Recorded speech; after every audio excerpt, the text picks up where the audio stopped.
Hello, Play the Game family. Welcome to the show. Thank you for joining us. PTG is brought to you by Heel Brand CBD. They are a CBD powerhouse making a huge splash in the paintball industry in 2021 and beyond. Be on the lookout for them at NXL events and everywhere in between. CBD is an absolute staple in my healing process, and they are helping out so many people. They want to heal the world, and we want to help them along on their mission to do that. They create the highest quality CBD products you've ever seen, and I know because I've been using them for quite some time. They have amazing stuff like nanotechnology, which I only recently learned about, which is pretty spectacular. It is taking that large CBD particle, and what Heel Brand is doing is breaking that down into microscopic greatness with their process, which will allow for the particles of CBD to pass through your cell wall more quickly and more efficiently. As opposed to normal CBD, it could take some time before you start to feel the effects. With nanotechnology, you feel the effects immediately because that particle is getting through those cell walls with more efficiency and able to go to work quicker. People are using this stuff for inflammation, anxiety, and also as a sleep aid. Heel Brand has an amazing knockout shot that you have to check out. You got to head over to the website and check out all these amazing products for your pets, for yourself, for recovery, and just for feeling better in life. They have a wide variety of benefits that CBD can provide, and my favorite that they have is the cool down cream. They have a cool down cream that I use for soreness and recovery after getting shot up with paintballs and I'm all bruised. It's nice to rub that stuff on there. And then also if you strain a muscle, it really helps with loosening it up and making it feel great. So head over to heelbrand.com, HEALBRAND.com. Use code PLAYTHEGAME and you will get 10% off of your orders. That is exclusively for the Play the Game family. We are so appreciative of everybody supporting us and supporting the sponsors. So head over and give Heel Brand a look. This episode is brought to you by Lone Wolf Paintball. They are an online supplier and have been around since the beginning of the game as Michigan's premier paintball field and paintball supplier since 1987. They are rapidly expanding into the online retail space and supplying everything you need for paintball and to just have a great time out there at your local paintball fields. They're amazing for the paintball community, and they have got it all for you. Go to lonewolfpaintball.com to get any of your favorite brands, and head over there and take a quick surf on the Lone Wolf Paintball wave at lonewolfpaintball.com. They have what you need at a great price, and they boast amazing customer service and same-day shipping, which is outstanding because it's always nice to order something and know it's on its way immediately. So go ahead, give them a look, check out their YouTube, their Instagram. The Instagram name is Lone Wolf PB. YouTube is Lone Wolf Paintball. And keep up to date with deals, sales, and content. PTG is absolutely honored to have them on board. So head over to lonewolfpaintball.com and become a part of their community. Play the Game podcast is brought to you by Transfuse. Transfuse is the greatest electrolyte formula in the universe. It is amazing. You need to have this stuff in your kitchen. You need to have it in your car, in your bag. If you're traveling, just have it around because it is going to save you. It is going to be that boost that you need to keep you going strong into your day and into a tournament for paintball. We absolutely love it, and we've been using it religiously for over a year. Dynasty has been trying it out. We've been passing it out to all the guys, and the proof is in the pudding. It has been working. Practices are able to last longer because we can play longer. The tournaments have been obviously going well. We won World Cup, and we were using Transfuse out there. It is easy. It's portable. It's delicious. It's nutritious. It's everything that you need in your life, and you need to give it a try. Top pros are using it. They're at all the NXL events, and obviously if these top-tier athletes are using it to be the best version of themselves, you should probably give it a look. It has magnesium, potassium, and sodium to keep you hydrated. It has zinc, vitamin C, vitamin B, and choline to give you a cognitive and immunity boost. And it is delicious. It is just good stuff. You're going to absolutely love this stuff. So I want you to try it. Tell us what you think. Give us a message. Tropical Bliss is my favorite, so maybe give that one a look. They're going to be doing a lot of big things in 2021, so stay tuned for Transfuse and some of the big developments that they have. Don't be dehydrated. Use Transfuse. Go to translabs.com, tranzlabs.com. Use code PLAYTHEGAME and you'll get 10% off. If you subscribe to a monthly service, you'll get an additional 11% off, so you could potentially take advantage of 21% off on Transfuse. Do not sleep on this stuff. Give it a look and enjoy. What's going on, everybody? Tonight we have the man Thomas Taylor back for round 2. The first episode went a little over 3 hours, and we didn't even come close to getting through all of the different amazing stories with excessive that I know so many of the listeners were very intrigued by and wanted to know more about. So we already planned on having him on for a second round, and then his team Infamous had such a great performance at the Orlando Open. We had to get him on to go over the event and their preparation and everything that went into that second place finish. So this episode, without further ado, we're going to hop right in the show. You guys are going to love this one. See you there. That was an insane inside move by Marcelo Margot. Great communication. And the crowd starts chanting Harmon. Great shot by all the guys. So Tyler Harmon saved that game. He came out with 2 wins. Marcelo Margot was on fire. All right, round 2, we got Thomas Taylor back in the studio over here, fresh off of an amazing performance at the Orlando Sunshine State Open. You know, we went through that whole first episode and had such a good time with you, man, and you know, still left so much on the table. A lot of the listeners really wanted to find out more about excessive, and you know, I know everyone has a ton of questions still to ask you, and then after your guys' performance and yours in particular, we just had to have you back on, brother. How you doing? Yeah, T. Hey, thanks for having me, man. Yeah, the listeners were definitely upset we didn't get through all of it, but I had to tell them 3.5 hours. You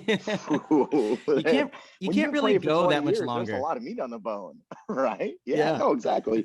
Yeah, man, it was a good first event, so I'm glad to be back. We got a lot to talk about, and you know, as you guys know, I did a lot of traveling last week. I had a celebration of life we had to go down to in California, so I was just ripping episodes. So if you're listening to this one, you need to go back and hit some episodes because there's some good, juicy stuff out there. Shout out to Giovanni. Like his was fire, dude. I like what he's doing with our sport and stuff. So a lot of good episodes out there. You're listening to mine. Switch over and listen to some other ones too because you're going to love them. Dude, appreciate that, T. That's what it's all about. Yeah, we saw you actually posting as well, like about Gio. Which other one did you listen to as well? Yeah, I hit Todd Martinez. Himmon's up on the trip. Todd Martinez. I went for a lot of big hitters on the trip. Yeah, you know, I mean, you got to drive 10 hours. You want people to give you something good. No offense to you if I'm not calling you a big hitter. I'm sure everybody that's been in the show has been awesome, but you know, I gotta hit up the people that I got close relationships with, you know, right off the bat first, and people that I just, you know, I feel like they're gonna have something good to say, and I wanted to listen to it. So, yeah, I listened to, no joke, I listened to like 12, 15 hours. No way. Damn, dude. Oh yeah, that's I amazing. Just ripped them hard. That's awesome. Just ripped them hard, dude. Yeah. Dude, when you get in the zone, deep. Yeah, I think that's, you know, Tyler and I have definitely mentioned this on the show, but that's actually one of the coolest things about this whole project is that other pros are enjoying it too. And you know how it is, Thomas, like whenever any of the pros do something, whether it's their own business, whatever, it's hard to impress the other pros in the league. You know what I mean? Like our actual peers, everyone kind of is incredibly judgmental, but so far it seems like the pro paintball community is also enjoying these shows, which is amazing. You know, I enjoy that. I dig that. Well, you know, and I think, you know, I think Todd said it best. And then when I listened to his, like, when we started playing paintball, you know, many moons ago, you weren't friends with the other players. Yeah. If you're on the other team, like we don't go hang out afterwards. We meet in a parking lot. It's probably a brawl. Like, you know, it doesn't matter. We've come so far. Like we are a community. We are a family. When we get on the field, yeah, we're going to grind out. It's going to be nasty, but like the amount of support and love I think we have for each other, maybe it doesn't speak for everybody. There might still be some, you know, grouchy skins out there, but I think we all understand and love and know the hard work we put in and continue to put in and the true sacrifices it takes, you know, what we really actually make doing this, and how if we're not supporting each other here in this level in our small circle of, you know, 150 people or whatever, or, let's just take the top that have been around for a while, 60, 80 people. If we're not supporting each other or each other's products, whatever we're doing, if we're not showing that some love, then we're not actually helping our sport grow, and we're not helping each other. So, I don't care what it is. Someone has something going on, I'm gonna be about it, and I'm gonna help out, whether it's old Spick and Span over there, or Archie dropping his guns, or Dizon putting out his docs, Greg doing his Stay Dangerous stuff. Like, whatever it is, we got to support each other. That's right. And honestly, it's all cool. I mean, what other sport do people get this much action with all the top pros or the people they look up to? So,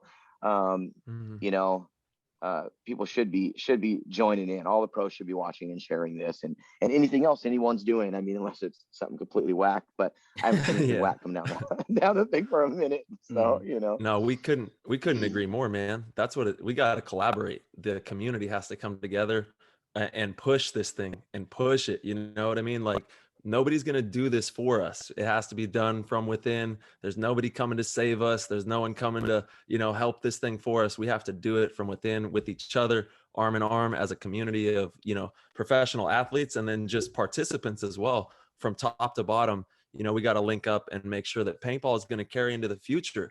That's what we got to have, this game for future generations to come. And I personally think paintball is like the perfect sport for right now. There's never been a more opportune time for someone to get out there and play paintball. They've been cooped up. They want something fun to do. They might have a little extra cash. They can buy a paintball gun and some paint. And it's just a great time to, have some fun and run around and be a part of the community. That's what it's about. Absolutely. Yeah, I think that's something that we have really done a good job of capitalizing on. Giovanni took, he had some pride in some inspiration when he was talking about how paintball parks have been doing and just how many people are out there playing right now, and actually some good advice, as far as like pushing the show, and nobody's going to come save us. It is up to all of us to continuously put out content, just content. And coming from Giovanni, obviously, him and Bear and what they have going on there, they're the best team in the business when it comes to marketing. You know what I'm saying? So some valuable stuff there. Yeah. We're in a good spot, I believe, where, look, we were just on SportsCenter again. That was amazing. There was a clip of paintball on the SportsCenter Instagram page. You saw that, right, Thomas? Yeah, I saw you commenting on there. Yeah. Everyone saw it. So, obviously that was the second time. And I'm pretty sure it was SportsCenter that it was on before. I'm like 95% positive.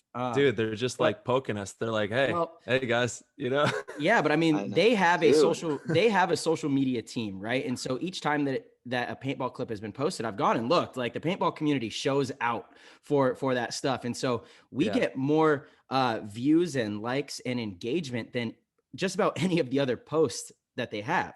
And so their social media team sees that for sure. It's all analytics. They go, wait a second, what's going on here? We post this and this is getting insane amount of engagement.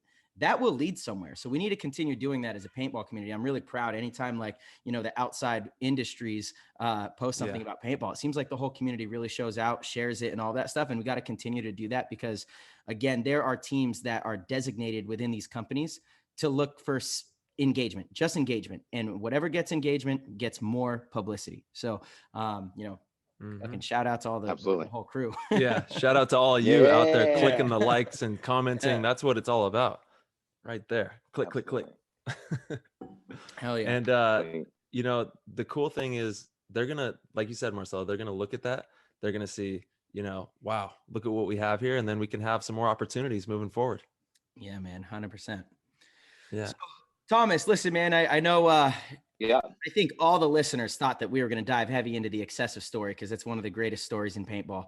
I think we briefly touched on it in the first episode, but we would love to kind of dive into that story full on and talk about paintball in that era. I know you had a bunch of fans that asked a bunch of questions. You posted on your Instagram and Facebook and got some engagement there. So we'll include those, as we get through the excessive story. But then, we also definitely want to talk about this last event and your guys' success. And it was just a really great performance by Infamous. So let's dive into that infamous or the excessive story, if you don't mind. How did all that come to fruition? Let's go back to a young. I think we got a lot into the beginning of excessive. We did well when we were on our last one, and we got into about mid story. Speaking of which, I got a Yes. couple notes here. I'm supposed to set the record straight from everyone. Indeed. I apologize. Last time we were on here for a long time. I had worked a 10-something hour day. The week it was long. I was fried. So You didn't drink enough Transfuse. 2000. I didn't Yeah. have any Transfuse. I'm still waiting for my box. Yep. You guys said it was in the mail. I'm looking. Oh man, I don't dude, see it anywhere. that's a fact. You're right. I need to put that on my list. See, we're not drinking enough Transfuse. Goodness, Dude, there's down on my actually doses. there's a drought right shortage. now. Yeah. There's a drought. Yeah, there's a Transfuse drought that we're going through. Oh no! Yeah. Oh no! And where we got like 3 weeks. I think we're a few weeks out, maybe somewhere around there, and then the drought will be over. People, don't worry, we're gonna get the flow going again. Yeah, they're completely sold out. So Yeah, anyway. Good for them. Good for them. All right. So record straight was 2004. 2003 was Ironman. 2004 is when we started Excessive, which helps our timeline here because in 2005, when we went on a winning streak in Denver, I think what we said was Chicago, and obviously we won, I think, almost all the events in Europe that year and won that series. Oliver was still on the team. So people like, no, don't discount yourself. Oliver was there. I was like, yeah, I love Oliver. He's been gone for a minute. And yeah, you're right. So, after talking to a lot of people, this is the one sentiment they wanted me to stay. And honestly, I believe it's true. When we came in and starting beating Dynasty, they were at their peak. They were the best team ever. So we didn't knock off a version of them. We've knocked off the best version of them. And then that version changed forever as Oliver left the next year to go to the Ironman, right? So, they didn't, that was the first year in a number of years where they didn't win everything. We came in and said, no, we're going to take some of these wins. We're going to take a couple of these titles and, we're going to change the narrative. And honestly, that's why the Excessive fans, I think, were so mad because there's such a huge still Excessive following from all these times is, that changed paintball. It wasn't just Excessive beating Dynasty. It changed the scope of paintball. Like, so you can build a team and you can bring it up and you could knock off whoever it is, the biggest in the world, right? It's kind of like in the X-Ball when Ironman started beating the Russians, right? You can do this, you can create a team and you can take these down, right? So I apologize to all the long-standing Excessive fans, one of the hugest fan base ever, still fans of myself, even though I've been on a couple teams since there. So we love you guys. We got off on a tangent. We were wrong. Definitely, Excessive has the strongest fan base in the world. It's just crazy. It's unreal. It is. I mean, still. Dynasty's right there. No, Dynasty's right there. But when you pull up analytics and when you look at what products are sold and how things are done, there's 3 teams. Dynasty. Excessive, Dynasty, I think it's the other way. Yeah. I think Excessive's right there. I think so. But when I'm talking about, like, when you look at actually products sold, stuff done, fan base, interaction, it's Excessive, insane. Dynasty, Infamous. There's nothing close to those 3 teams. They blow Dynasty, Excessive, they're unreal. Infamous. Infamous. Yeah, there's nothing else. Yeah, we could be that. Baby. Hey, listen, I'm part of 2 of the 3, so whatever. Hey, I was on Infamous. I was on Infamous once upon a time. You know what I'm saying? Yeah, true. There we go. No, I got so much love for Travis. We got to get him on. And I love what he's done with the Infamous brand. I mean, it's spectacular. Truly, him, Callie, all of you guys, right? He's done a really good job with the Infamous brand. Thomas is rocking the skull right now. If you check out the YouTube, he's got the skull hat on. And you're right, Thomas. Hat. And then T-shirt for Island Design, shout out. He's always doing good stuff, right? Yeah, he's always doing. I see him, guys. James is the man. Doing it. Oh yeah, James is the man. He does good stuff, So yeah, you're looking for work done, hit up Island. He does it right. But yeah, so let's get into there. So that's where we were. We hit the height, and then this is kind of where we left off. We went on a bunch of other topics. We come in the next year, the team's banging. We expand the team even more. I think this ended up being the downfall of the team. And about 2/3 through that year, there was a splintering in Excessive, right? So there had, and I'm not going to use names here. Some of those big players still playing, some not playing. So we'll just keep that out of it for, hurt feelers out there. But some people thought that Rich shouldn't be the leader anymore because they wanted to be the leader. And, those of us that were true Excessive started this were like, absolutely not. Like, Rich is fairly selfless. Like, he doesn't take any money. He doesn't do anything. He puts his own money into this. He works his butt off. Yeah, I mean, he's super hard to deal with, and sometimes you want to punch him in the throat, but you're just going to kick your face off, so you don't. He's the best. But that doesn't matter. Rich is the best. He had the team in mind. He was about the team, right? Not about himself. And other people came in, they were about themselves, right?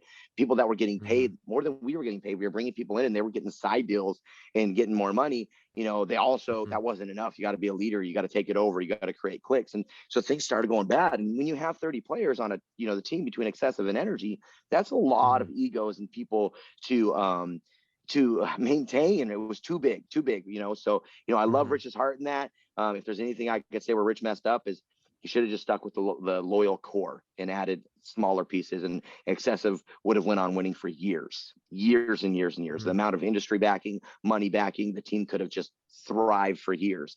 But instead, what happened, if you guys out there to watch Heroes for a Day or excessive fans, the team started splintering, and that caused division with the Excess Energy Drink Company, which was our biggest money sponsor.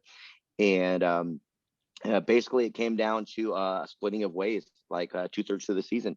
And so they decided to walk away because of what they had going on. But then they kept paying a couple players that were still on the team, and that caused even like more division. People left. People started splitting out, going to different teams. We still had a good core though, and we ran that season. We ran it all the way to the last events.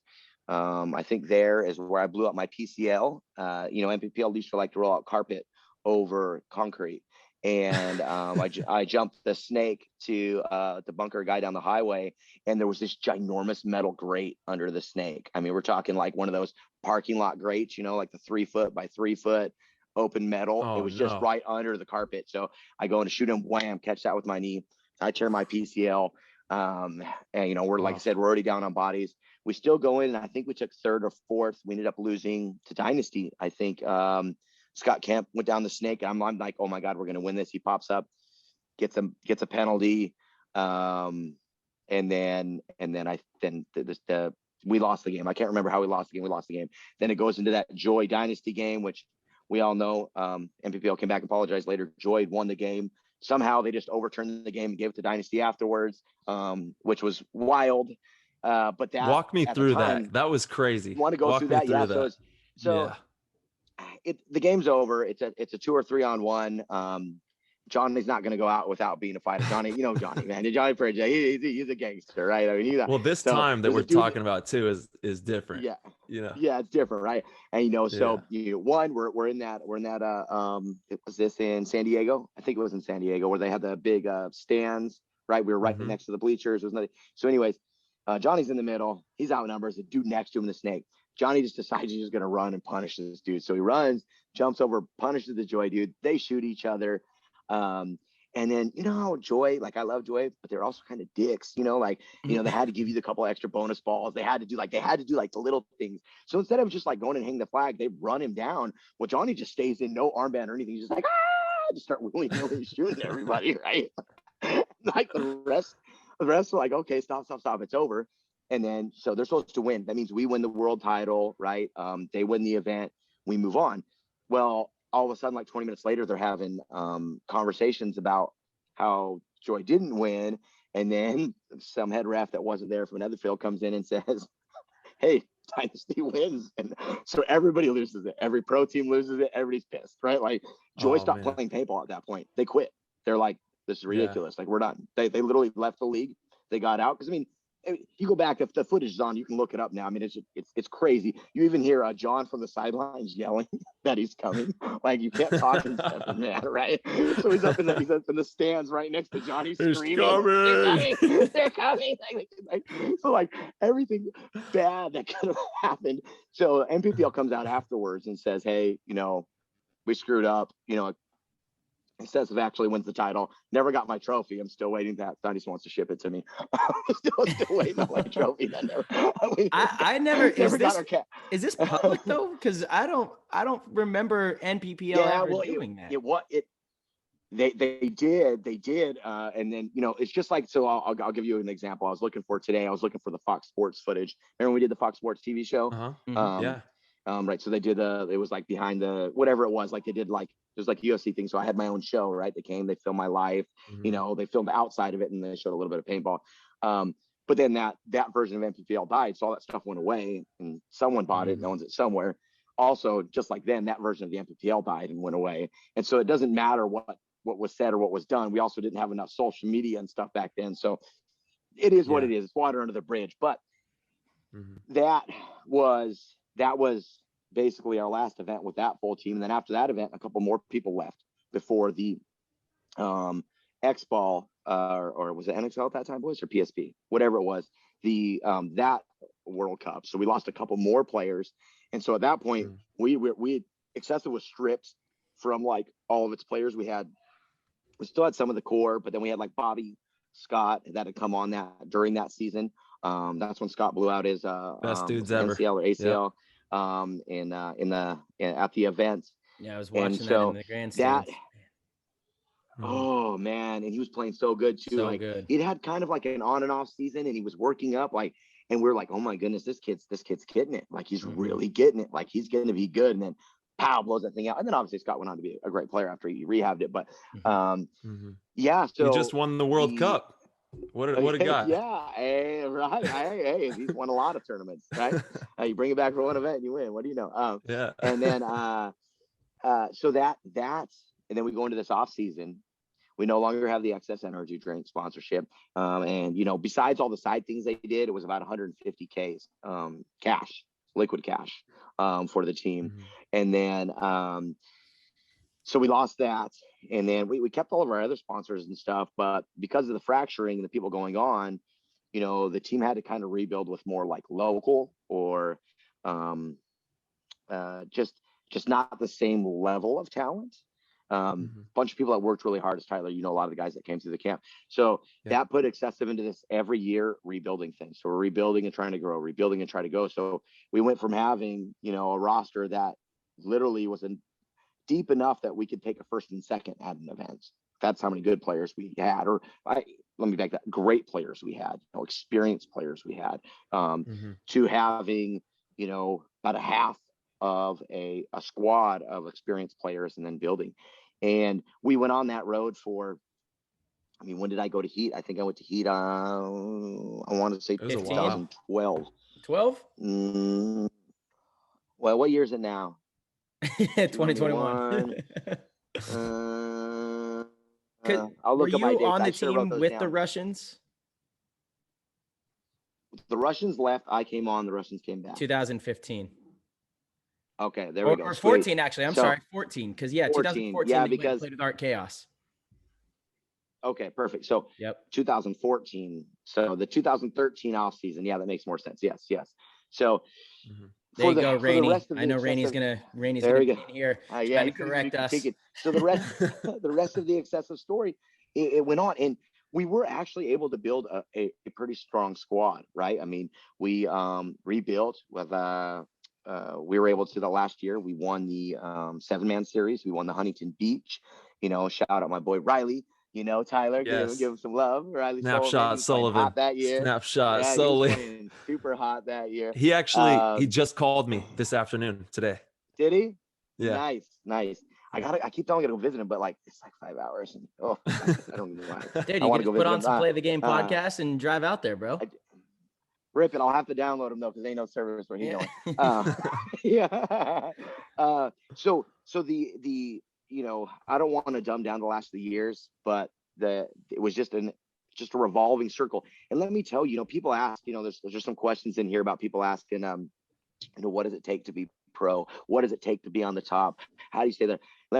You want to know what it takes? You got to have heart and drive like no other. Those years on Excessive, we had years where we were off reffing entire series so we could afford to keep the team together and play paintball. We have years with that, you're big, borrowing, stealing, and grinding so we could, have enough for practice. Like the glory days had gone, right? Paintball shrunk, the economy shrunk. We lost sponsors. We weren't a top team. We were a team in the contention battling, right?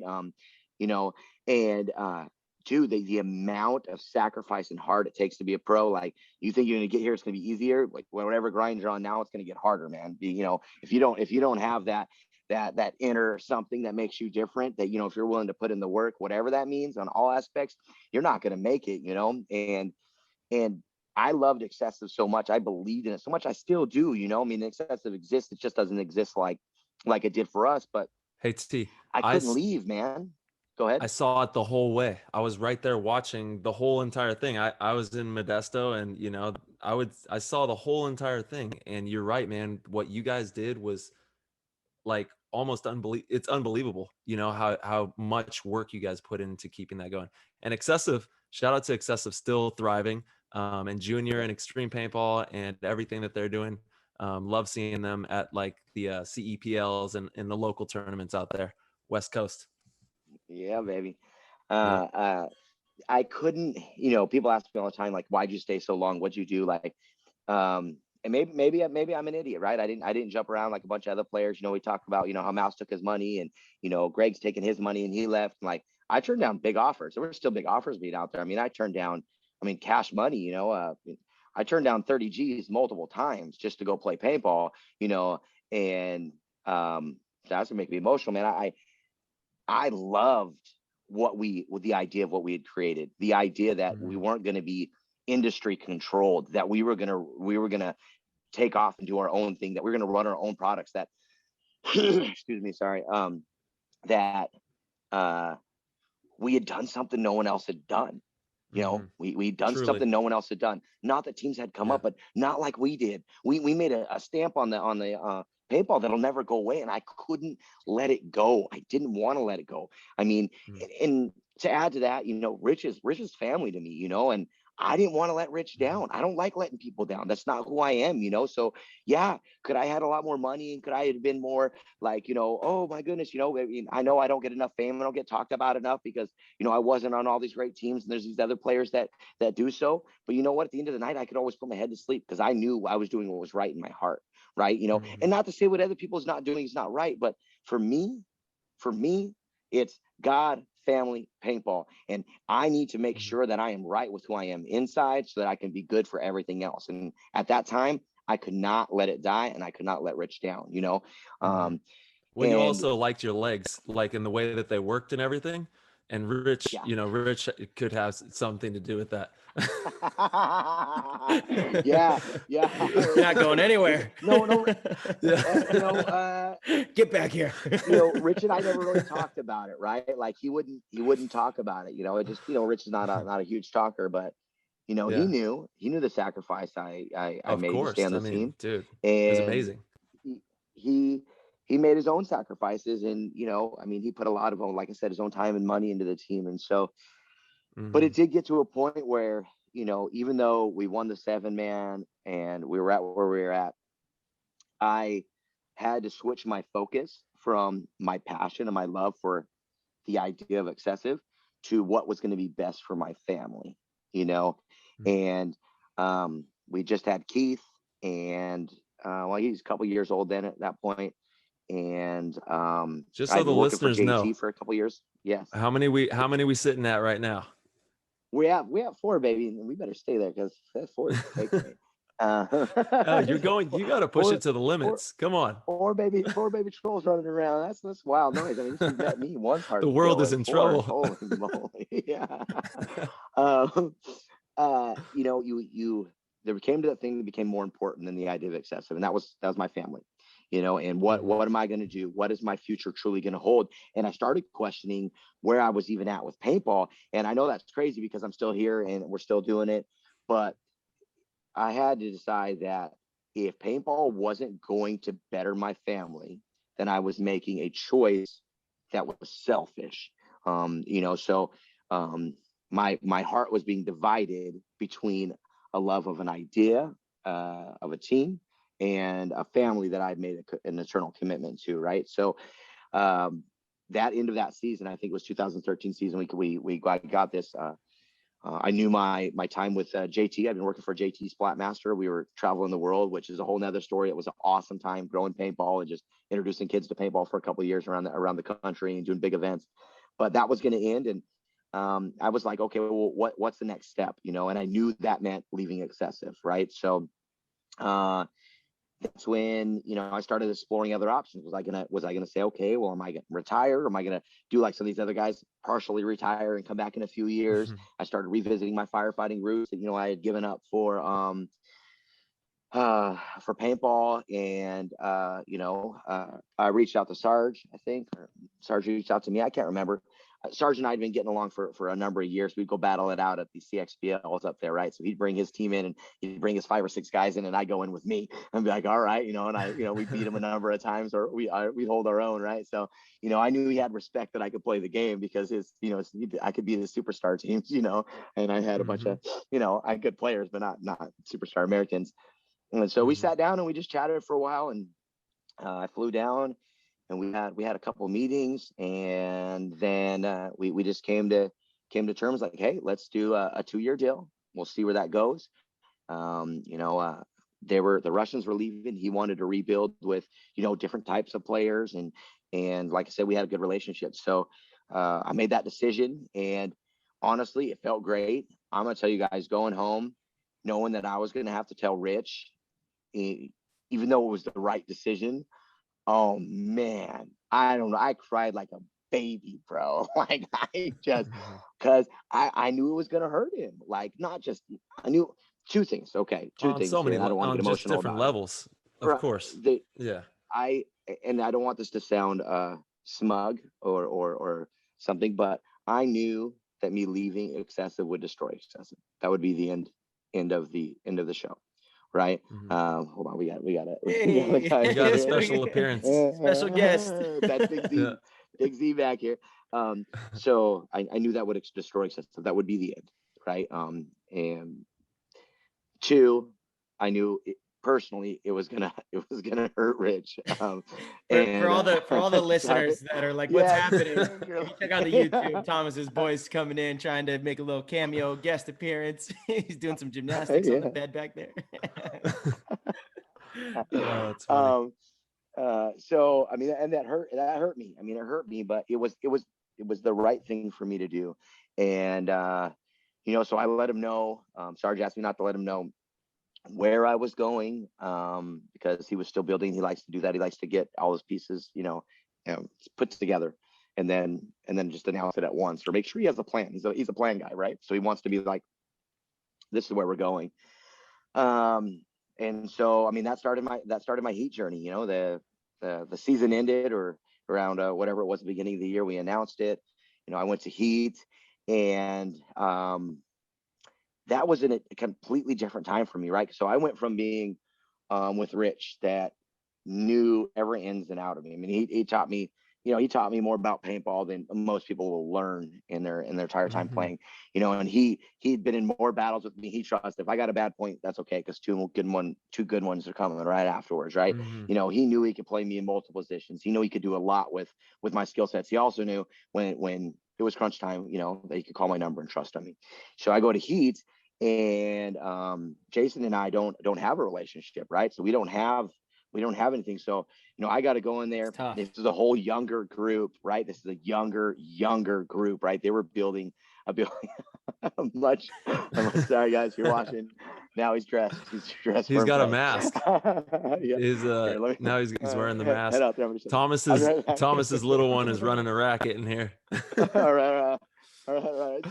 So that was a different time for me. So I went in, and we get there, and we pick up a few more players. I think Ryan Moorhead came on, Tim came on, Greg came on. So there was, I'd already played with Greg, and obviously Ryan and Tim. I've been around those guys for a lot of years. We battled it out. And first couple practices, I show up and I ball out, and everything's, good. I'm like, okay, sweet. So, I fit in here. I can do it. The team's happy with me. The young guys are like, okay, so Thomas can still play paintball, right? Because Excessive didn't have really a lot of good showings in X-Ball, and we were, now we're an X-Ball team, right? That same year, right, 7-man died. So when we left, we won that last championship, which is an honor, because I think 7-man, is still the best format. I get to win the last world championship of 7-man, and that ended, right? And we moved on. Now we're all playing X-Ball.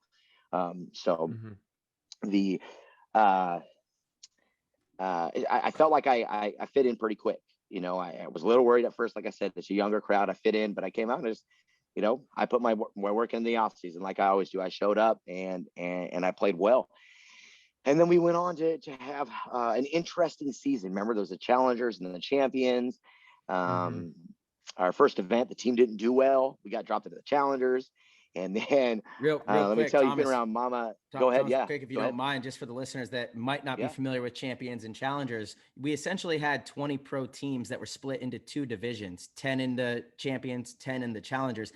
And at the end of each event, the bottom, the bottom of the champions would have to play in this like play-in round, and the top of the challengers would play in a play-in round, and there would be relegation after every single event.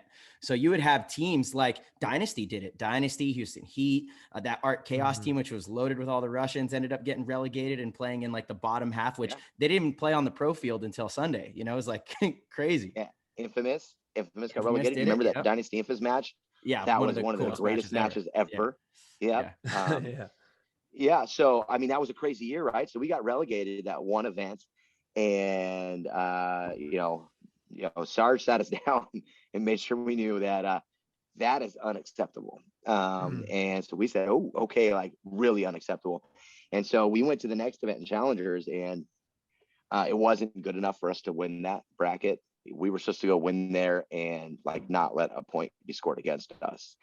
And we didn't quite go that far, but let me tell you, we were very, very motivated, and we whomped ourselves right back into the champions division. That next event, it wasn't very close for most teams. I think we had a pretty good battle in the finals. They scored a couple of points on us or something, and then we stayed there the rest of the year. Thank God, we didn't have to go back down. But during that season, Dynasty went down and Infamous went down, which is crazy because they only did it for 1 year, because if they had kept it, Dynasty went down and then didn't win their way back in. So they would have had to start the next year down in the challengers again.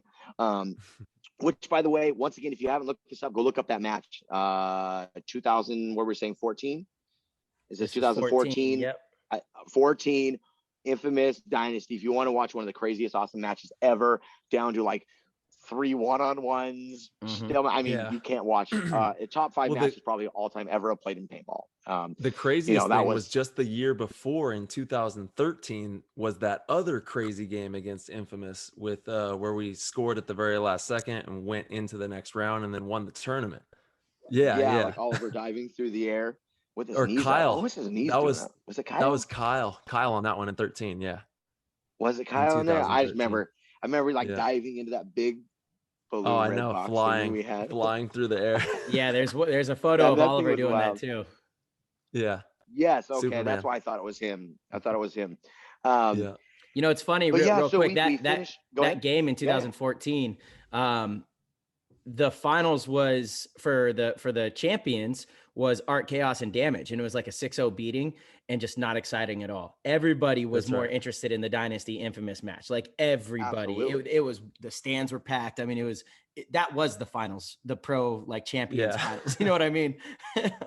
Absolutely. When it comes to viewings, that was it, 100%.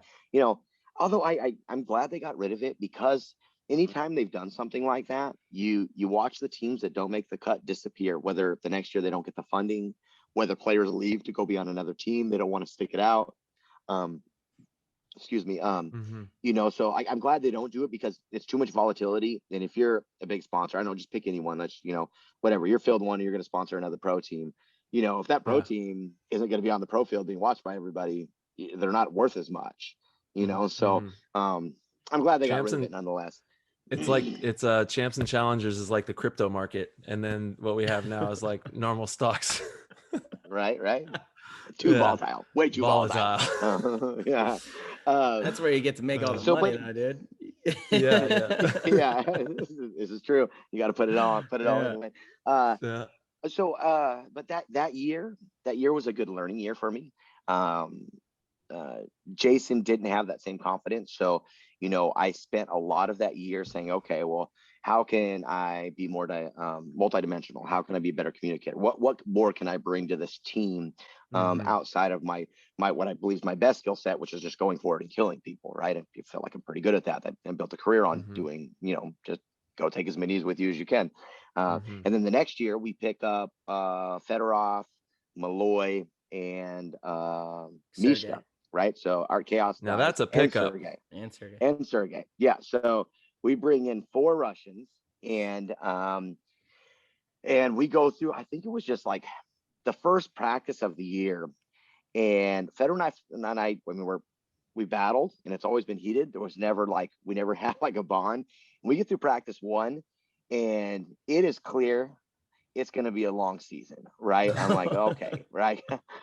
I'm like, okay. So he's not a fan of because me. of all the years, right? All the years of I think so. I think so. And you know, as much I love Fedorov, we get along now. So when you listen to this brother, it's not, you know, he is the alpha male. He got to be alpha male in the room. He got to be the guy everyone's looking at, right? I mean, that is his thing. He's, you know, he's the Oliver Lang of that team, right? I mean, he got to be, he needs to be that guy. And, you know, whether I'm as good as him or not, we can debate that, you know, and some other time. I have a big following. People like me or they hate me. Either way, I have that around me, right? And it always has been. And so I think there's a little off the field emotion also, right? So over the year we became friends. So I don't want this to sound like it wasn't, but I could tell right off the bat there was a lot of work to be done nonetheless, right? But that ultimately started affecting like what line I played on, where I played, how I played, right? And so it was the first time in many years that I was challenged on, I had to rethink, like, am I not as good as I think I am? Right? Like, am I not doing what I need to? And so then Jason starts putting me in positions I don't normally play. Right. So, you know, I'm, you know, if I'm out there, maybe I'm backing up Chad George or I'm backing up Fedorov, or, you know, I'm not the one. They're going to be no, to be fair, you know, between Fedorov, myself and Chad George, I mean, that's a really, really good snake line. I mean, you could just, whoever's going to be hot, let that person play in the front, right? You're going to be in trouble. One of us are coming and there's a good chance one of the 3 of us is playing at a top level at that any given event. Right. So I thought it was a good thing, right? I like competition. I like being raced. But I think Jay started pulling me out of that competition and just being like, no, these are my guys. And I don't completely fault him for it. Jay and I get along, but he had won with them before me and before Ryan and before all of us were on the team. And so his go-to was, let's just go back to that because that'll make us win an event, right? That is what's going to win the event. Not so much about coaching people and putting them in the right positions. Not that he didn't coach the hell out of us and just make us work really hard, but it was, you know, his fall to anytime there was an event. Like I'll use, we had an event in, I think it was the England event. We're in Europe and Sergey got surgery and he wasn't playing. And remember there, you were only allowed like 7 to play at a time, I think at the time. So we would bring 9, 2 would sit each round, right? Because 2, you weren't even allowed to be in the pitch. You had to sit on the sideline. You're only allowed 7 people total in your pits. Like, no, you couldn't be there. So Sergey doesn't play the whole event. Malloy and I are crushing it. Like we're just murdering people. We're playing on the same side of the field. I love that guy, by the way. The coolest person, one of the coolest people in the entire world. Malloy is he's just my family get along. His family talks to my family. The wives talk. They send toys and candy to each other when you know at events. And great dude. We were roomies all year, right? And so we're just crushing it. You know, and I'm like, dude, we're going to win this event. I had brought Tiff. It was England. I had brought Tiff over because her family's from England. So I got to take her over there. Mama D, shout out, love you. She helped me with that. And then I got to take her to see like where her family actually was raised. Got to see her great grandma, where her, you know, her grandma that lived here. Remember in Modesto, Tyler, her grandma that lived here that passed away. They had sent her ashes back and they planted them in a tree. We got to go see that event. So it was really, it was such a powerful, awesome experience. But at the same time, it was one of the most gut-wrenching times for me as a human being as possible. We show up on Sunday. I'm all dressed. We're ready to go. We're going to go win the event. And Mishka comes over with his head down and it's like, you know, no, bro, you not play. And I'm like, what? Like, what are you talking about? I'm like, what do you? He's like, Jason says you not play, right? You know, I'm like, dude, we're killing it. Like, we're going to go win this event. What do you mean I'm not going to play? So go over there. Mishka, real quick. Mishka's the guy that has to deliver those messages. Well, he's like the Yosh. He's like Yosh. Jason didn't come tell me, and Mishka had to do it, and Mishka didn't want to do it. And Sergey, I come around the corner and Sergey's like, bro, I not eat practice. Bro. I don't want to play. I don't want to play. Yeah, he goes, bro, I don't know, bro. Like, so he's like, I don't know what's going on, but he's told to suit up. He's paid to do a job, so he's suiting up, right? Nevertheless, they go out to the first match. Sergey plays probably 50% of the points. Nothing against him. He's a phenomenal baller. He gets shot real fast a whole bunch of times. We lose. Tournament's over. We're all going home, right? And I'm like, Tiff's on the sidelines crying because she finally got to go to Europe and watch me, and she knew we were going to win. I mean, we had smashed everybody. We had just had a thing going. When you're rolling and you're on a roll, and it's just all clicking, and we just changed that morning. Obviously, there's a chance we could have lost in a different round. We wouldn't have lost that game, but maybe we lose in a different round. But who was it that you guys lost to? It was. I don't right off the hand. Tiff probably does because she's still heated about it. Like, here we are, like 7 years later. She never gets to watch me win. Every time we win, she doesn't go. Like, oh no, always like, she's never been to an event we won, dude. Poor thing. Like that's not true. She's never been to an X-Ball event we've won. She was at Huntington Beach when we won that. I mean, dude, that's like that's the cream of the crop right there, winning an HB. Yeah. I'm saying, I don't know. It's as good as World Cup, if not better. It's better than the new World Cups, but maybe the old World Cups, they were pretty even. Even, right? Yeah. So that was one of the best moments of my life. Harder seasons. Right? Huntington Beach. Oh my God. I was right there. You guys beat our butts out of it. Yeah. Yeah, you did. But what I want to get out here, because people wanted to hear the story and they wanted to know about my time there. Of course.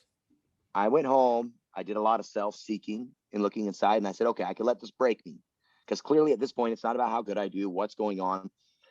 It's going to be these guys, this particular group of guys were on the team before I was, and they had won then. Doesn't matter about what's going on now. Doesn't matter how bad they're playing, how good they're playing. They're going to play. So I need to take every rep and every opportunity. So if you're just listening to this and you're not pro yet, and you ever get a chance, or whatever points you get on any level, you need to use that as this is your opportunity to get better. This is your opportunity. And I was doing that the same way, saying, like, we got some questions in here. Why people always ask, what keeps me going 20 years? I have this, I'm a competitor. I'm a born competitor. From day one, I've been competitive. I couldn't lose at board games. My aunts would tell me that people, when the kids, I would just flip the board games and peace out. You don't say. I don't like. You don't. I don't. I'm not. And so this constant thing I battle with myself to prove to myself I'm still good enough, and to prove to all you guys that I'm still good enough is a battle, but that can destroy you, or it can do something great for you. And I think those years in Heat did something great for me, because I was forced into positions I didn't normally play. I knew my reps were going to be limited. And when we got to deep to Sunday or whatever, it didn't matter. If I never even died and I shot 55 people, I wouldn't be playing that last match. I just knew. So I would take them and I would work and I would work. And that redefined who my mentally was as a paintball player. And it really opened my mind up to the full game of paintball. Not that I couldn't do it before, but paintball was advancing really fast at that point, right? And like I said, these younger kids were coming in, they're doing great. And that could have been the time the game passed me, right? I could have been the game passed me, but I wasn't going to allow that to happen because I'm just too damn competitive. So I used it and I used it and I used it. And then we get to the end of the season, we battle you guys out. It's a crazy point at the end. Spica backs up, no one sees him, shoots great, you guys win, we take second, right? Or Tiny, were you guys both on Dynasty at that event? Yeah, it was, okay, right. Yeah, okay, I was pretty sure you were both there, right? So what an awesome finals. It was wonderful. Obviously, I wish we would have won crazy. It. But you guys won it, and it was just like this last event, which we'll talk about later.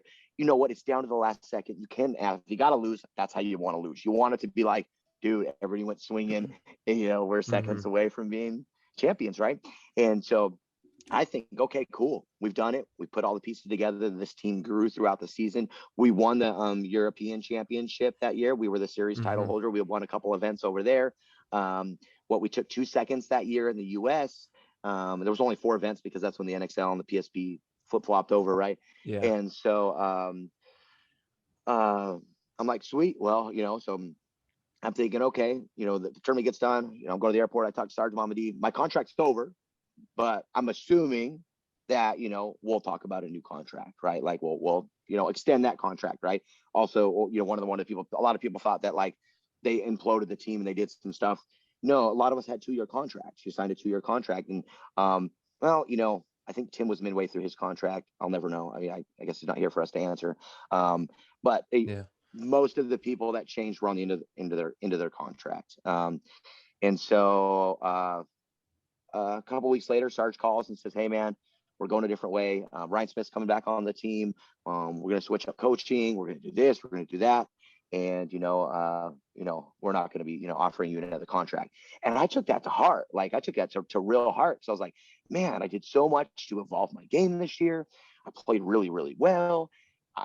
I feel like the team is clicking. We started off with like Fedorov and I are getting along. The team's getting along. Like I thought we were in a really good place in that finals. I mean, showed it. I mean, the team could bang, right? We won a European championship. We won multiple events that year. I think we won 4 total. Like, why are we imploding the team right now? Like, what are we doing? But I get it's a job. You're hired to do a job. When the job's over, I mean, you're not guaranteed the next job, right? Like it is what it is, right? I mean, I did construction for a lot of years. Just because you build one house doesn't mean you're going to build on a second house. So it is. You move on.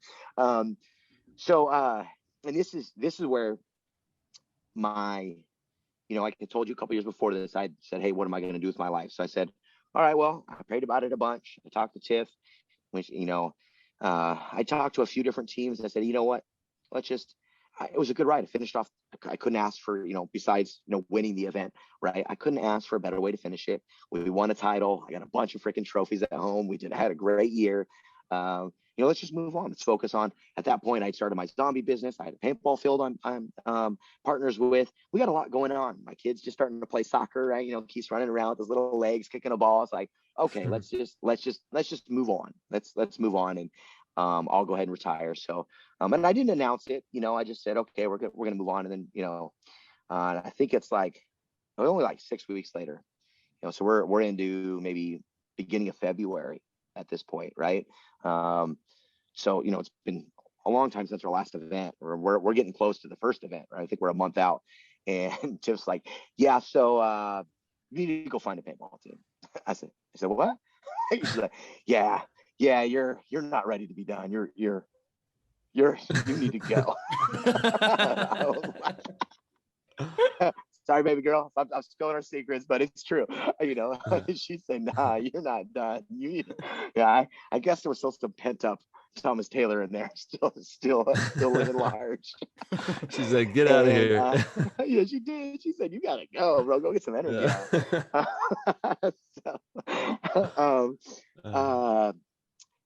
Damien and Brad had been hitting me up all off season. And, I just told them no, I was done. So I hit up Trav. I'm like, hey, man, what's the deal? The boys want me on, you want me? And he's like, hell yeah. And I said, okay, well, I've made a commitment to my family for me to continue to play paintball. It's going to take X, Y, and Z. I can't just play paintball. I got 2 businesses I'm running. I got time off. I got, like if it's not going to benefit the family, then I can't just do this just to do it. I want to do it. I'm here. You'll get every bit of me. You'll get all that I got. I'll put it in, but we have to work out a deal.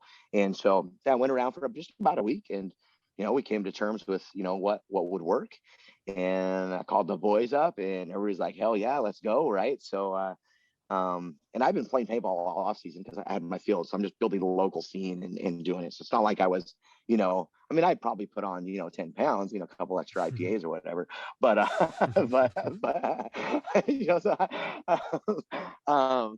but no, I was still in paintball shape, and or paintball skill wise, not paintball shape. But let me tell you, the second he said yes, dude, something clicked inside of me.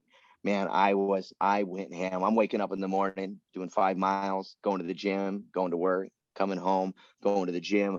I'm doubling down. I'm doing drills 3 times a week. I'm like, like the fire was relit, boys. I mean, it was, and it was lit like we're talking year 1 when Rich told me we're only picking you up because you're fast, on the Ironman. All right, you want a piece of this? I'll show you what's up, Yeah. And so it was hot, and we came out, and that first event, and we banged. We ended up losing a close one to you guys again, Dynasty there. I almost killed Ryan that event. Sorry, Ryan. I let my temper get the best of me. You're going to have to tell us this story. Let's hear about this. Yeah. Yeah. So we need 1 point. We needed a point. Point would have tied it up and take it to overtime. And we shoot a couple real quick. I jump into the snake. It's only Oliver and Ryan left. There's only like 45 seconds, I think, in the whole point, maybe a minute and a half. I don't know. It was real. We were real short on time. And Oliver's in like a little middle bunker in the Vegas layout. I can't really remember. I know it was some kind of weird snake. And Ryan was like in what we would call probably the God bunker, which we're trying to change the name of. I know. And I got you. And someone shoots at Ryan and he leans his head back and I go, pow, smoke him right in the back of the head, right? I think I remember this vividly. Yeah. And so I smoke him in the back of the head. The ref runs in, so I take off running to bunker Oliver. I get next to Ryan, and he obliterates my rib cage. And I'm like, "Oh, you're dead. You're a dead person. I am going to pull you off this field. I'm going to choke you. I'm going to beat you senselessly." Yeah. To be fair, the ref didn't pull him, so I shouldn't have been that mad. He did one of those like, did my hit, and it disappeared. Good for him. Yeah, and you so gotta I tap didn't it a talk couple to him times. for, Just give it a little tip tap yeah. Hey, for those of you that wear sandanas where you got the right color hair that kind of matches the yellow paint, just give it a couple of spinning taps. There should get some fear in there. You know what I'm saying? So, yeah. So I think we took third that event. You guys went on to play AC Dallas and win, if I remember correctly. I think that was how it went. Maybe I'm wrong. No, I think so. Sorry, is this 2016? Yeah. I think What's so. your place in Vegas? We got second place to Impact. 2016. Impact. Okay, that's who it was. Okay. So you guys went on and you got second place.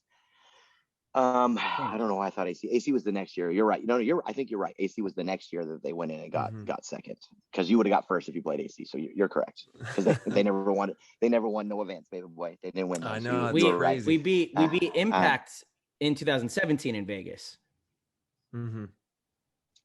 Is that what it was? Yeah. You flip-flopped it? Yeah. I don't even remember. Yeah, I'm pretty sure that's how it went down. Someone will correct us. Don't worry. Yeah.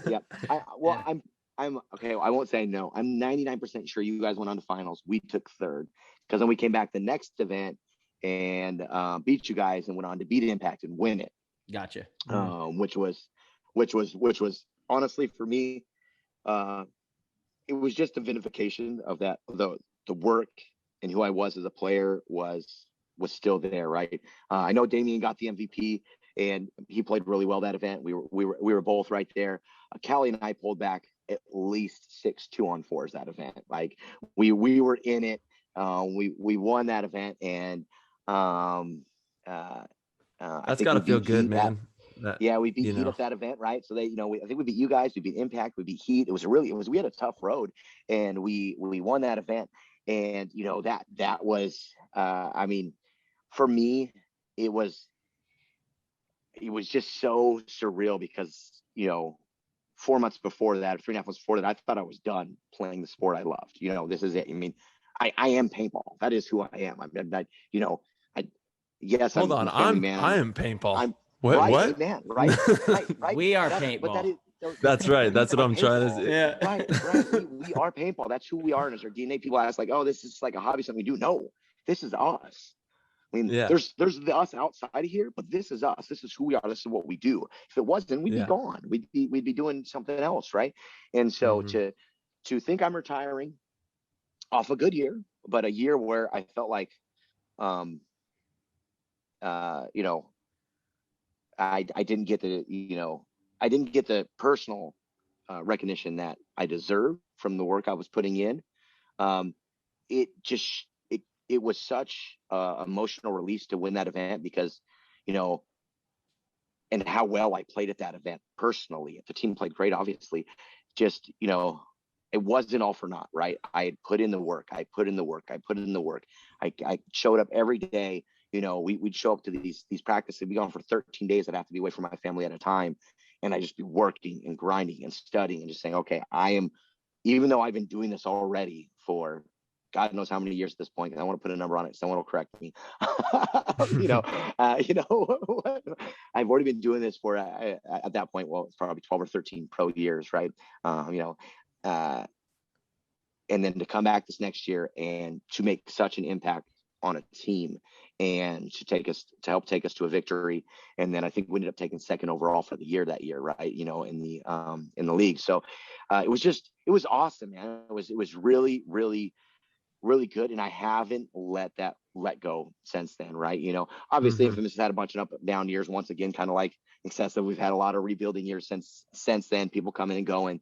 But I approach the game the same way. Like, being on Heat taught me so much, just about continually bettering myself, right? You know, because I felt like when I went to the Ironman, my focus was on just becoming a killer. That's what Rich taught me to do, become a killer. Then I went to Excessive, I just did that. And I tried to ride that way forever. You can't. Our game's always evolving. I mean, you look at D4 kids now, they were probably as good as we are like pro in 2003, dude. Like, I mean, come on. Like, these kids are play for 6 months and they can shoot a dude going to the corner 50% of the time. Like, we couldn't hit dudes on wide open X-ball fields with 30 freaking BPS, dude. You know, like, I mean, let's just be real. Let's just be real about it.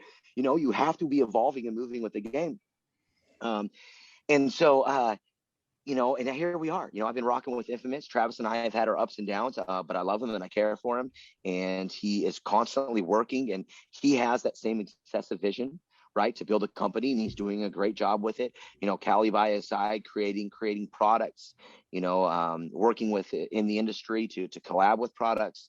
I mean, he's great at doing that, and honestly, he's a pretty damn good coach, right? I mean, once again, we don't always see eye to eye, but we'll talk it out. Like, you know, why are we doing this, or what are we doing it, right? You know, and if you're not questioning each other at this point, and you know, it's people been playing that long, then you're probably not helping each other either, right? Because, you know, a coach sees something on the sidelines, a player sees something on the field, right? And you see it from all different angles, and you got to come together to make the best game plans there is.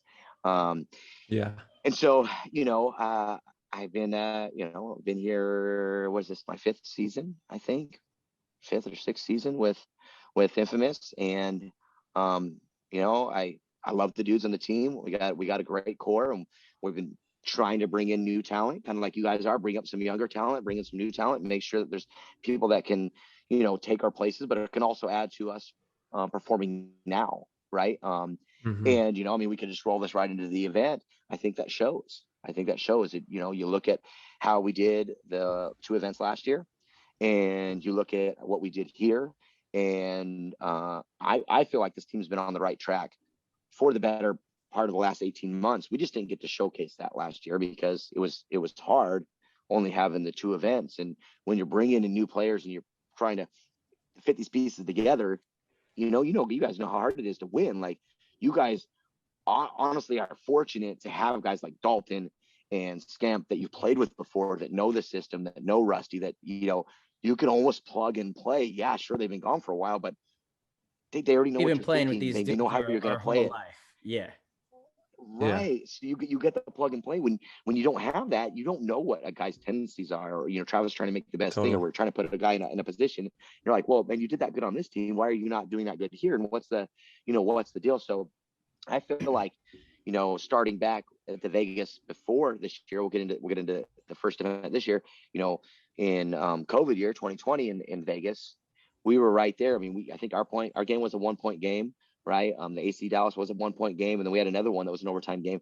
And to be fair, after the breakout, we were trouble getting any paintballs out of our guns. You know, I mean, I know that's not an excuse, but anybody that went to the Snake shot spray. Like, every pod was broke, every load was broke. I mean, we probably should have went and bought other paint, but we didn't at the time, right? You know, we didn't do it. So, but we knew in our hearts, like, man, if we can get paintballs out of our guns, we probably don't go 1-3 here and lose 3 games by 1 point. We're gonna at least be 2-2, you know, because a couple of times you pop up and there's a dude right next to you. You're like, yeah, go ahead, shoot me.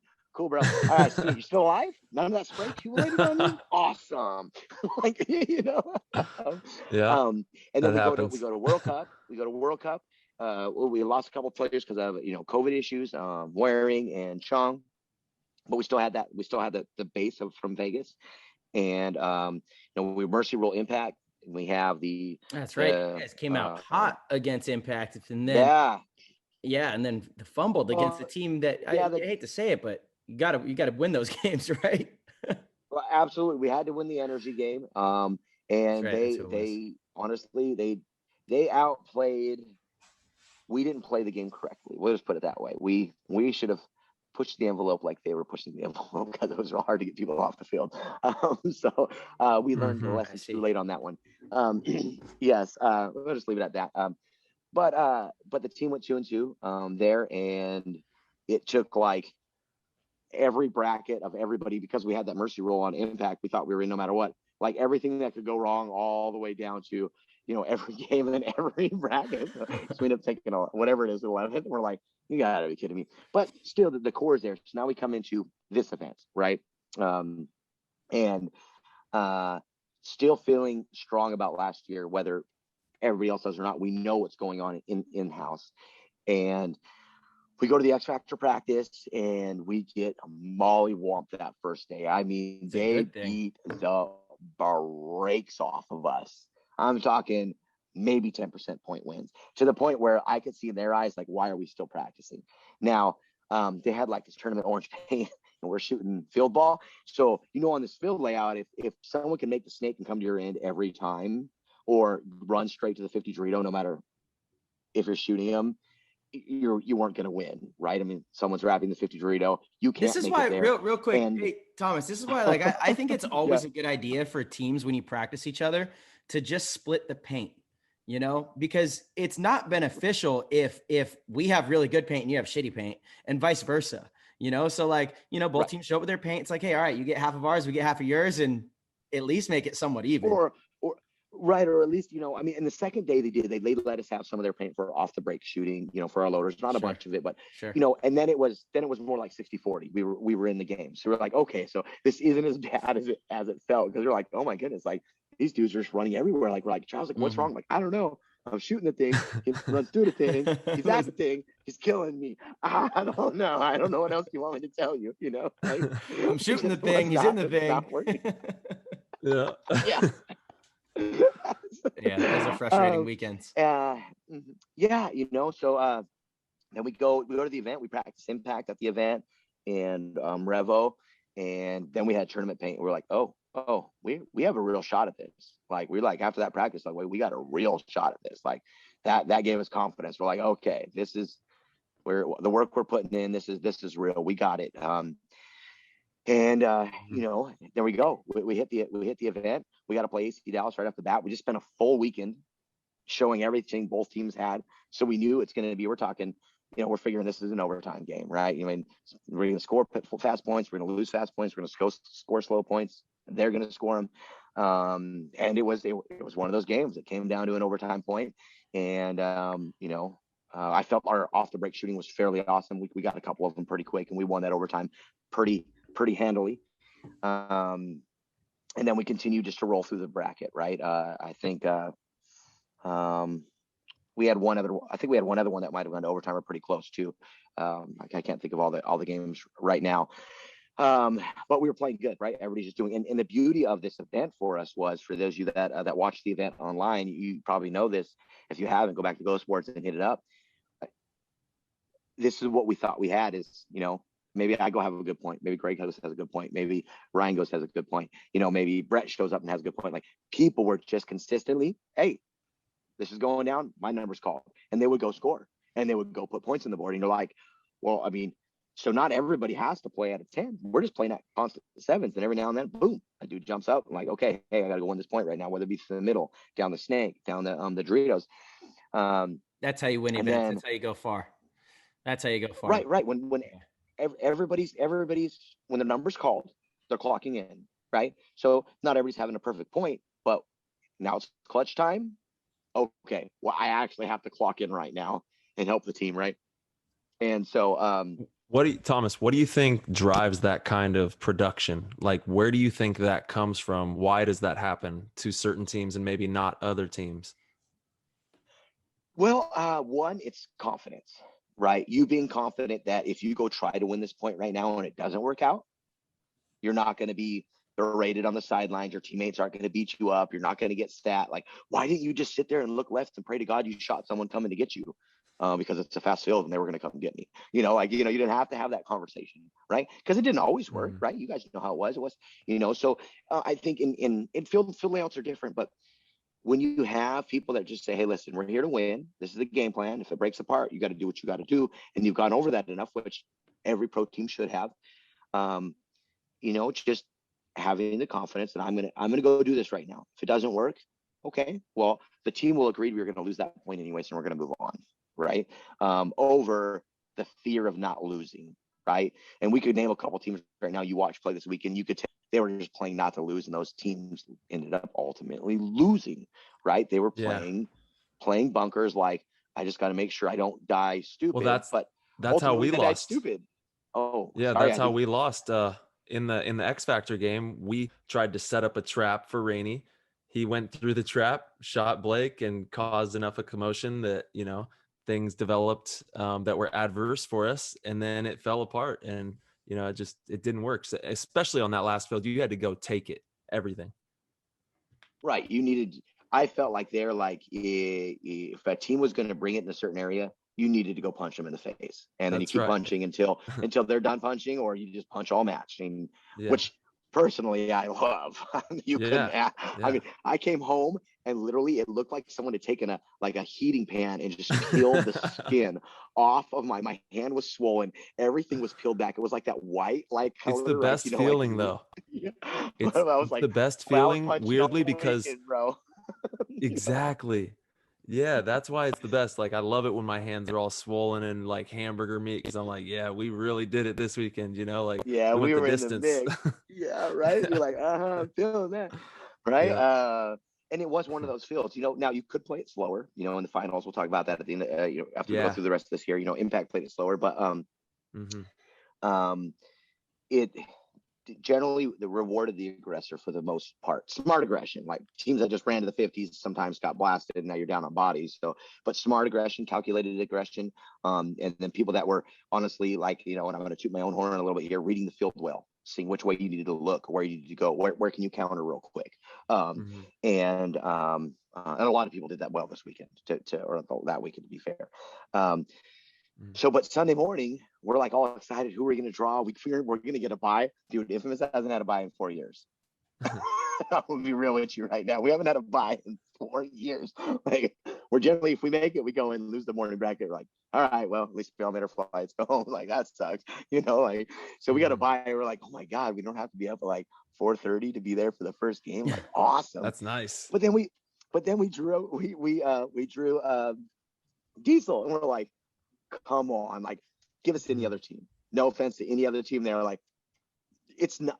We spent like 16 hours on the field with this team. We just barely beat them in a overtime match. That should be a major advantage for you guys, though. That should be a major advantage for you guys. The more experienced team should know how to break down Diesel, right? And they've been playing phenomenal ball. But like, as far as scouting and knowing what they're going to do. Yeah. And honestly, ultimately, that's what beat them. Like, why we beat them. When we were lining up, and that's that Sunday morning, we're looking down there and we're like, okay, hey, they're going to go hard through the middle. So let's jump out to the bunker, look inside real quick. I'll go see here. When you see him, I'll go dunk his butt and we'll move on. No, they're going hard this way. Greg, slide into that, shoot this way. I'm going to pause, wait for him to come through. Then I'm going to feel it. Then you go through. Then I'll follow you. Right? Like, 100%. Trust me. We had it set. But they still gave us a good fight, because they also had seen many of our counter moves at practice. So it wasn't like it was, it came down to that, and Greg and I probably could have went and won that last point. But at that point, I'm spent. It's hot. I'm puking. I'm playing a lot of points here. I'm like, yo, we're 1 point away from winning. They're going to have to dig me out of this corner. They're going to have to bazooka my butt. I am not leaving. I'm going to sit right here. And if they go for that freaking buzzer, I'm going to shoot him so many times. He's going to wish he was not born. Like, so Greg and I pull out that match. We were down on bodies, but we pulled up that last point. Like I said, we could have sent Greg down. I think it won it, but we pulled it off. And then we knew we were drawing Russians next, and Russians are good, but we knew they had no chance against us. The way they were playing the field, we knew there wasn't a living, unless they had some, and they do this. They do. Keep a game plan, and they won't use it right. So we were like, we're all looking at each other real confident, but I'm like, guys, don't be overconfident, because they might have like these 3 plays we've never seen before. But considering what they've done all weekend, there's no way in God's green earth they are going to beat us. It is an impossibility, because we knew how we were playing the field. Like, they were generally going short on the, what we would call big baby, right? So just that can, wherever you call the can, that was like their snake push. They're like, No, because I'm going to go right to your side. And I'm going to shoot all your friends because they're not going to be able to stop me. And you're going to be in big trouble. And if I don't make it, someone else is coming right behind me and he's going to shoot all your friends. And then you can still be hanging out in that can until it's over. Like, so that match, we felt like, yeah, this is in the bag. We're going to take this thing and go to the finals. That wasn't a big deal. It's just who are we going to meet there? And it was a big deal. Obviously, they're a great team. Like I said, they could have had a game plan up their butt, which they do. But we knew the way they were playing, or the way they had been playing, was no way they could beat us, because teams had tried it against us in practice and it just didn't work. You had to get wide, which Impact knew, right? So here we go. Fast forward to the finals. We know they're going to be sending Mouse wide. If Mouse died wide, they were losing points. So 100%. They need him to get out there and just live, right? And and we did it a lot too. I mean, you saw us, like, and we were mixing it up. I would run out there, Callie would run out there, Ryan would run out there. Hell, we even sent Harrison out there sometimes just so people didn't know who was going. We were sending people out there because that corner was very, very strong. It was the best bunker on the field. You could slow down the snake. So if the snake was almost irrelevant, you could chop people up coming through the middle. And if it got ugly, people had to come to your Dorito 4 to shoot you out, or Dorito 3, whatever it was, depending on how you're counting those things, right? So why not put one of your best players out there in the corner? So we go out there. I think they beat us the first point. We come right back. You guys won the first point. Oh, we won the first point. Okay, Yeah. sorry. We won a good point. They win a good point. So it's like bang bang, and then we hit a point where it's I think we were 4 on. There's a 5-on-3, dude. 4. You guys had this point. You guys had it. So it was 5-on-3, right? Because I went to the wedge. I looked left. They tried to come up that side. I smoked the Dorito side down, which left them basically at the tall cake over, right? So I shot those 2 wide guys. They only had tall cake. They had which was, who was in that tall cake? I don't know. Then Laval came to the middle, and Mouse was out on J-Rap. Okay, so J-Rap. Then Laval came to the middle, and Mouse went out to the corner. So for the longest time, actually, I'm like, we're up on bodies. It was fuzzy. It was fuzzy. You're right. Yeah. It was fuzzy. Yeah, because we'll talk about that in a second. I love him, but I hate him right now. It's my fault. We'll get to it here in a second. So we're chilling, we're watching. I'm like, well, how much time we want to run up this clock? So we're running a bunch of time. I see a couple guys of ours like feel like they're getting antsy. I'd lost my voice, so I can't tell them to calm down, right? So I have no voice. I can't even say a word, right? So I'm like, okay, well, I hear someone's gun in the middle. I know, I peek around. Mouse isn't looking. I'm like, okay, well, I'm gonna go stab this dude real quick, whoever it is. So I shoot him.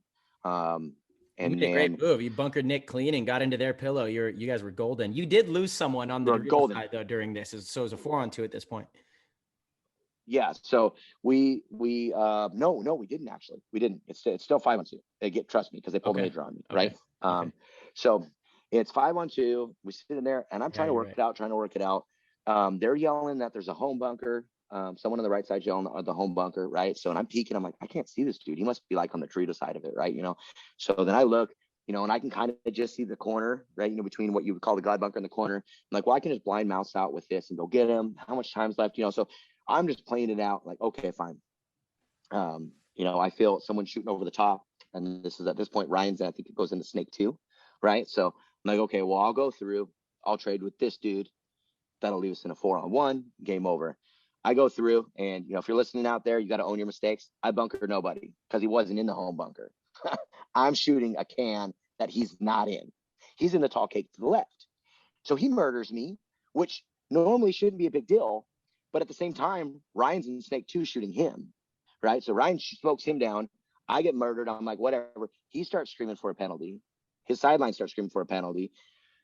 I can't even argue it with the ref. The ref next to me, and you guys, you're going to freak out about this. And the ref next to me goes, wait, so I'm supposed to pull a penalty? And I'm like, no. I shot the can. I didn't shoot. I didn't even know what bunker he was in. I mean, I know, like, I'm admitting my mistake here. I bunkered into the air. But I could also see, and I want to give the refs, the benefit of the doubt here. They got a player yelling that I did it. They got that team's pitch yelling that I did it. And where that ref's standing, he just knows the person's getting shot. He doesn't have a ref. A ref should have been on the sideline where Ryan was, where the snake was, and being like, no, this dude's shooting him. Like, because Ryan's piecing him up. Ryan shoots him a bunch of times in the leg, shoots him in the gun, right? He shoots a bunch, So then they throw a major, and I'm like, I can't even go argue it. I don't have a voice. And I'm like, so it hurts me to this day, because if I had just sat there, we probably win that match, right? Totally, yeah. It would have been a 100%. completely different game. Ultimately, I don't want to take the weight off my shoulders. It's not what I'm saying here. For those of you that this isn't an excuse. If I don't go, we win the match, or we at least win that point, and we could have grinded off another 4 minutes on that clock. Mm-hmm. Okay, but I did go, and because of that, a chain of events happened. Where it's tough because the refs were convinced that I shot someone that I didn't. Yeah. But I could see, I wanted to watch the film. I could see how you could think that if you were the guy right here. It looks like it. My complaints is there's a ref by the guy in the snake, and our guy in the snake shooting him and saying, I'm shooting him. No, it's me. Like, I'm the guy here, right? Like, I'm, and then at that point, our pit guys are telling Tro, like, what are you doing? Look at, he's the guy shooting him. Thomas didn't shoot him. So it's a hard pill to swallow. But once again, I was the one that initiated the move off of information that was wrong. Well, this actually plays, and that caused a snowball effect, right? Go ahead. This plays directly into one of our PTG teammates. One of our members has a question. Okay, let's hit it. Yeah, just in regards to that final time there when this happened with the penalty, he was just wondering, and it's a Total Con. Shout out to Total Con. What lesson can players learn from like that situation? Here's your lesson, and I know this lesson. We all know this lesson. You need to understand the situation and the gravity of each point in every game. Okay. Mm-hmm. On that point, I made a decision to end the point myself over allowing my teammates to catch up to me, right? My teammates to catch up to me, and us just sitting there and saying, what are you guys going to do about a 2-on-5? Mm-hmm. Right? Totally. I chose to go in the point, put another point on the board, and go play another. I made that conscious decision. It was a bad decision. Right? So what you have to learn there is it's not always about scoring every point. It's about winning a match, right? 100%. Winning little battles does not win you the war, people. Right. It does not win you the war, right? And we were in a war. Do I believe we were playing the field better than them? Absolutely. But it doesn't matter, because at the end of the day, they're holding the trophy because they won the war. They sat back, and enough things happened in their favor for them to do it. But we could control that. You never want to let the refs dictate it. You never want the refs to dictate. And my move allowed the refs to change the outcome of the game. Right? I run my own events, and I'm always preaching to these captains, players, please don't put the game in the refs' hands. You dictate it. You leave it on the field. Don't do something off the field that does it, right? Which I'd like to touch on here a little bit, because I believe our rules are getting a little bit too lax in the NXL. So let's touch on that after this game. But there is, go ahead. Also, I mean, you guys still should have won that point even with that major, dude. you had a 2-on-1, right? Like, you can't put that all on you. Absolutely. I mean, you can't put that on you. You made a great move, and shit happens. Right. I started the snowball effect is all I'm saying. I know I didn't cost us the game, but I started the snowball effect, which eventually cost us that point. And I let the refs make a call, and we know you cannot let refs make a call because they made a call that was wrong. Ultimately wrong. They didn't even, once again, why is the ref that's watching the guy shoot him not saying anything? Why? Because the refs are all watching the action. They're not actually looking at the full game, right? So I want to finish the something Con here's question here, right? Because we're glad that you're coming in. What I learned is what I've always known, is that this is a team game, and you need to understand the gravity of the situation. 1 point does not win you a match. And I was focused on that 1 point and those few minute seconds. I should have just, Ryan's in snake too. I felt this paint coming over. Bro, I'm not even gonna lie. Let's let Greg into that 50 Dorito, and let's end it. It's game over. I was furious with you. I was watching and I was like, Thomas, no. Because I was furious with you. Like I and I felt, once again, I don't like to let people down. After the match, Travis is talking. He's like, yo, guys, we are a couple penalties away from winning this. We'll finish it. We'll go into this. There's another point where we have another situation like this during the same match. I honestly, Thomas, I believe that you and Infamous were playing that field as good as you possibly can play it. And whenever there's appreciate that. So whenever there's a team that might not have all those details figured out, if they only get a few points with you, the favor is in their side of the court. You know what I mean? If you play a bunch of points, which kind of leads to why you might have tried to do, that move, but playing more points is better for you guys, because I think that you guys will win a high percentage of those. But it just came down to this tight game, and then things kind of went astray, which was unfortunate. Yeah, I mean, we end up ultimately comes down to it. They pull a major, comes down to a 2-on-1. Greg runs down and bunkers nobody, and gets shot in the face. I guess I didn't get to see that. So we had a double nobody bunker in this one. Mouse made a great move from the snake corner into the snake one, and I believe Greg knew that it was just Mouse in the snake corner and was trying to go to their Dorito. Right, he was like trying to close the gap, thinking Mouse was still in the corner. And Mouse had moved into that snake one, like just great move. Right. To be honest. And then Cody, said he was out of air, so he just tried to get as close as he could. I still think maybe we should have run the time down on that. Yes. And just made sure he traded. So a lot of us made mental errors on that one, right? Once we were up on points, right? So then we go into the next one. That's a no point. Okay. So like, hey, let's shake it off. No point. No big deal. Let's move on. We go into the next point. I think I shoot the first Dorito. Greg shoots the second Dorito. Once again, we're right back where we're at, like boom, baby, because I was having a lot of success going to either the can, the wedge, or the back center and catching one of the first Dorito guys coming. I was able to drop into that Dorito 3-2 gap a lot. People just kept going there for whatever reason. I don't know. But Greg actually, I think Nick tries to come get him and he gets him and lives. So I'm like, dude, we're money. Yeah. Like, this is great. And then, dude, that shot, Greg puts his gun down, I guess. That shot Greg put on Nick was nasty, dude. They were mirrored up in that center 50 structure, and Nick like literally just peeked, and you just hear clack, clack. Like, it was sniper status. It was tight. It was one of those ones where I just peeked snake side. I hear the boom, that's a golf shot. I come back and I'm like, good job, Greg. I go right back to my job. Like you knew he smoked the full. It was loud. And then he moves into their side.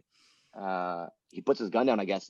I couldn't see it. Someone on the sideline said like he leaned his gun down because he was talking to Cody behind him. I could tell you exactly what happened. Shoots him. Give it to me. Greg was wrapping the Dorito side on their side of the center 50, like shooting snake way, and just kind of disregarded J-Rab on the Dorito side. I don't know if he didn't know he was there, but J-Rab made a move into like the Dorito 3 and just pumped him in the side.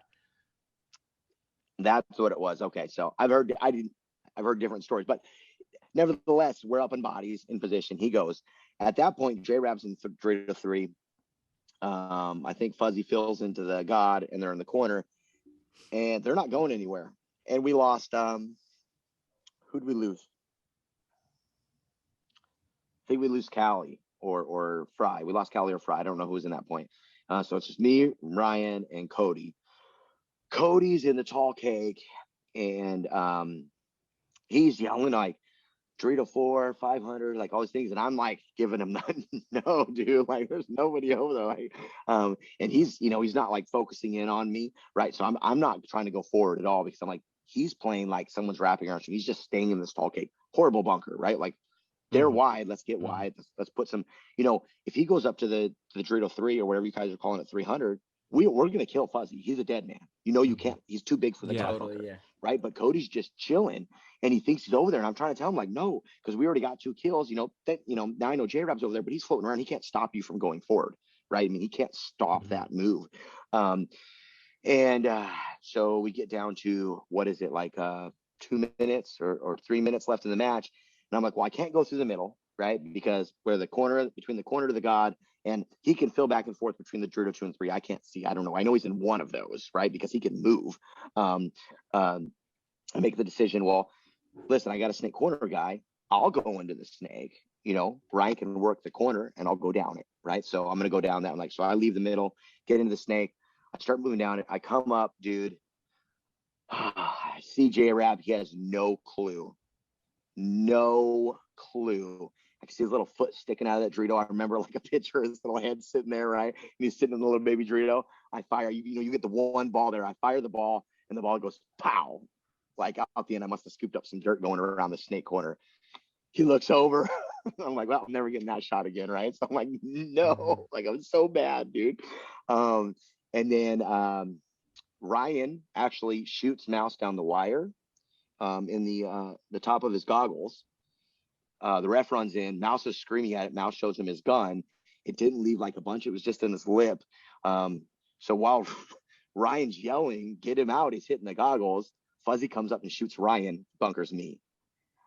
Shoots him in the hand, yelling. So Ryan makes a mental note that, yeah, he did shoot Mouse, but if you don't pull him out, then don't pull him out. It doesn't matter. He's not dead until he's dead, right? And then, they win that point. Now they're up 1-0, and we got, what was it, 50-something seconds left? Maybe 60 you guys seconds, had a chance to win like this that, point, right? too. So, you guys had a major chance to win this one. Fuck. This whole game, dude. The next one we get into, we're like, okay, cool. We got our moves. Greg and I, depending on where they go, we're gonna pound through the middle. Greg goes first because they didn't go wide on Doritos, right? So you can cut through that gap, and I hold the Doritos. He goes through. He takes the heat. I go to their wedge. We're in both of their wedges. We shoot Nick out. I shoot Fuzzy out of the back center. Someone shoots Nick Laval on the snake side. So I think there's only 2 left. He actually switches sides. When he switches sides, that's when I'm taking off. He murders me. And then he walks off the field. So I should have waited like another 2 seconds there, because we're still like 34 seconds left in the game, right? Yeah.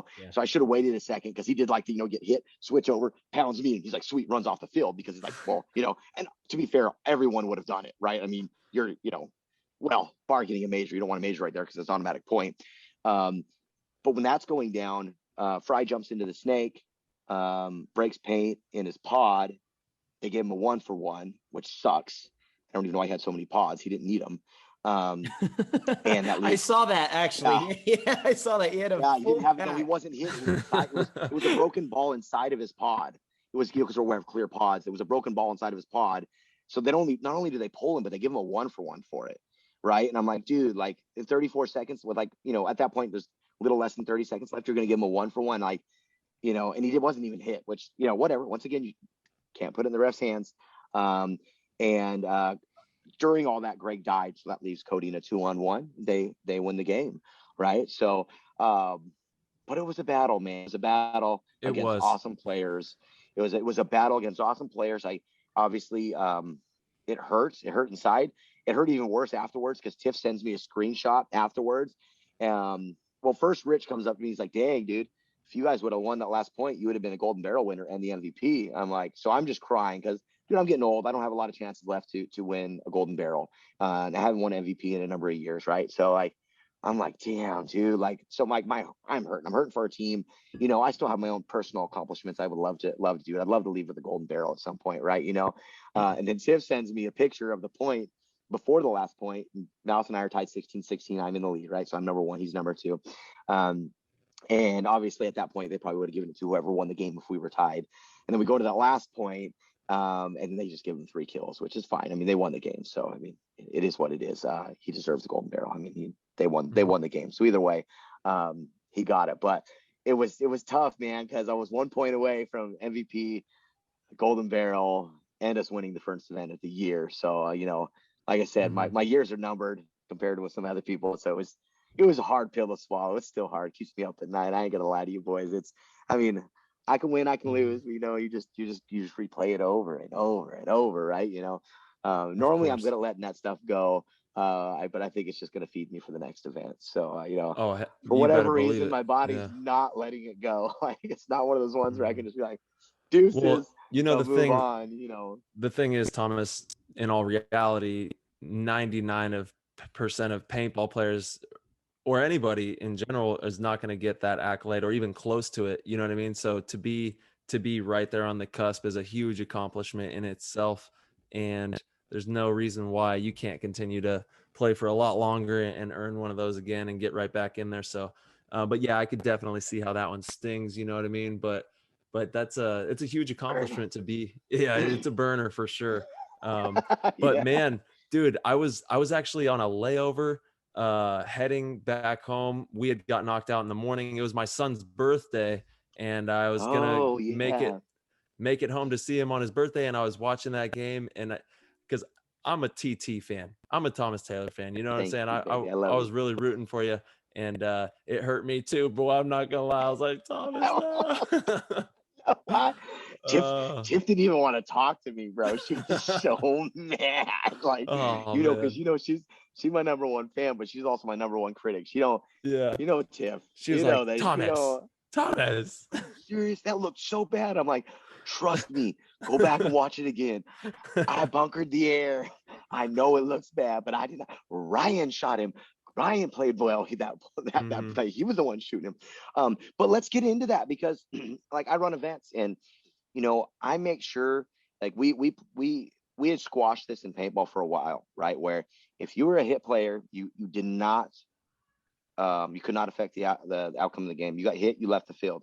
You didn't argue where am I hit, how am I hit, point at other people, lay out people, say stuff on the sidelines. You had to leave or it was a minor.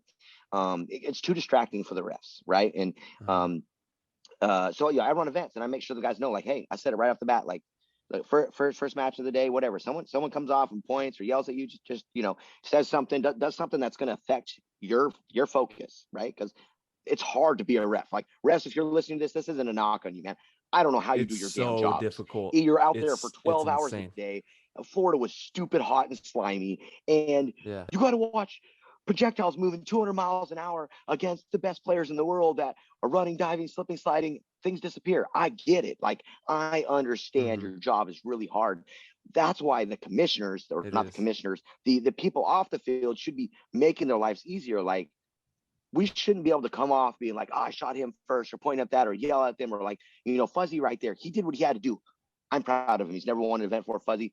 Congratulations. You're awesome. We all know you're one of the best ballers out there. So much love to you.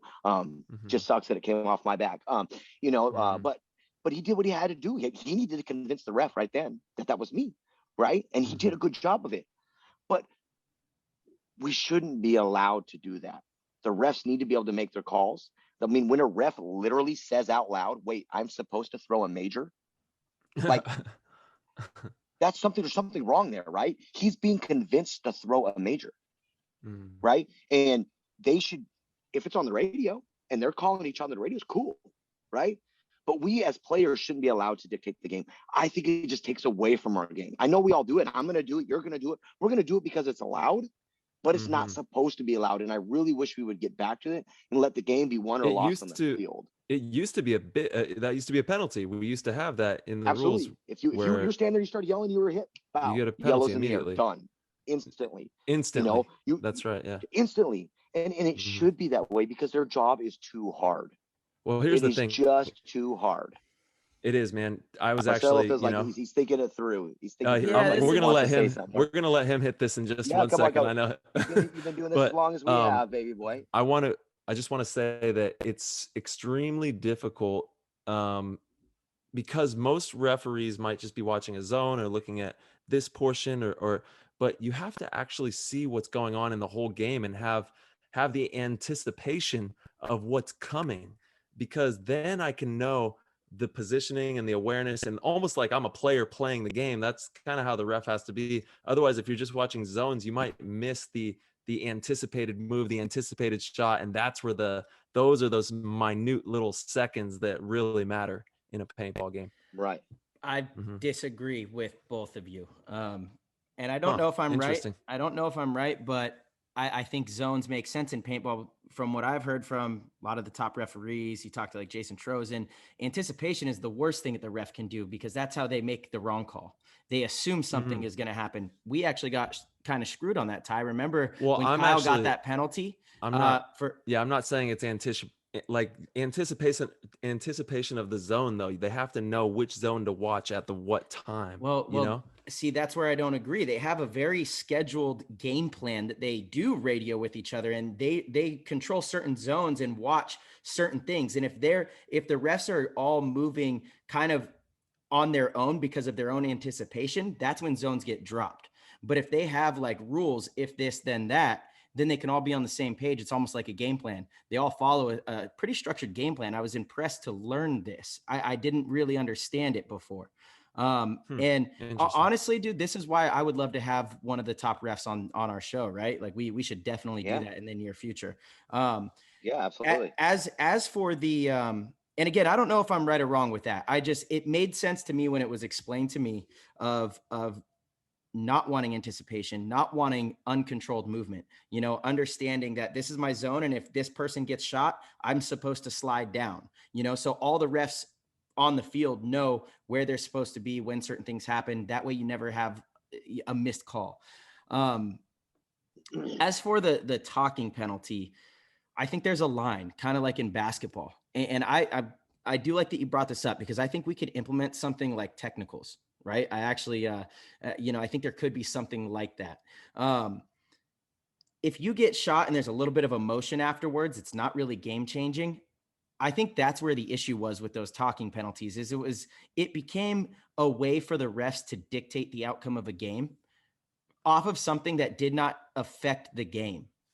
And when you have such an emotional game like paintball, football, basketball, you don't try to stifle their emotions. That's what people want to see. People want to see emotion, but there does need to be a line. I agree. You cannot be persuading the refs to make a different call.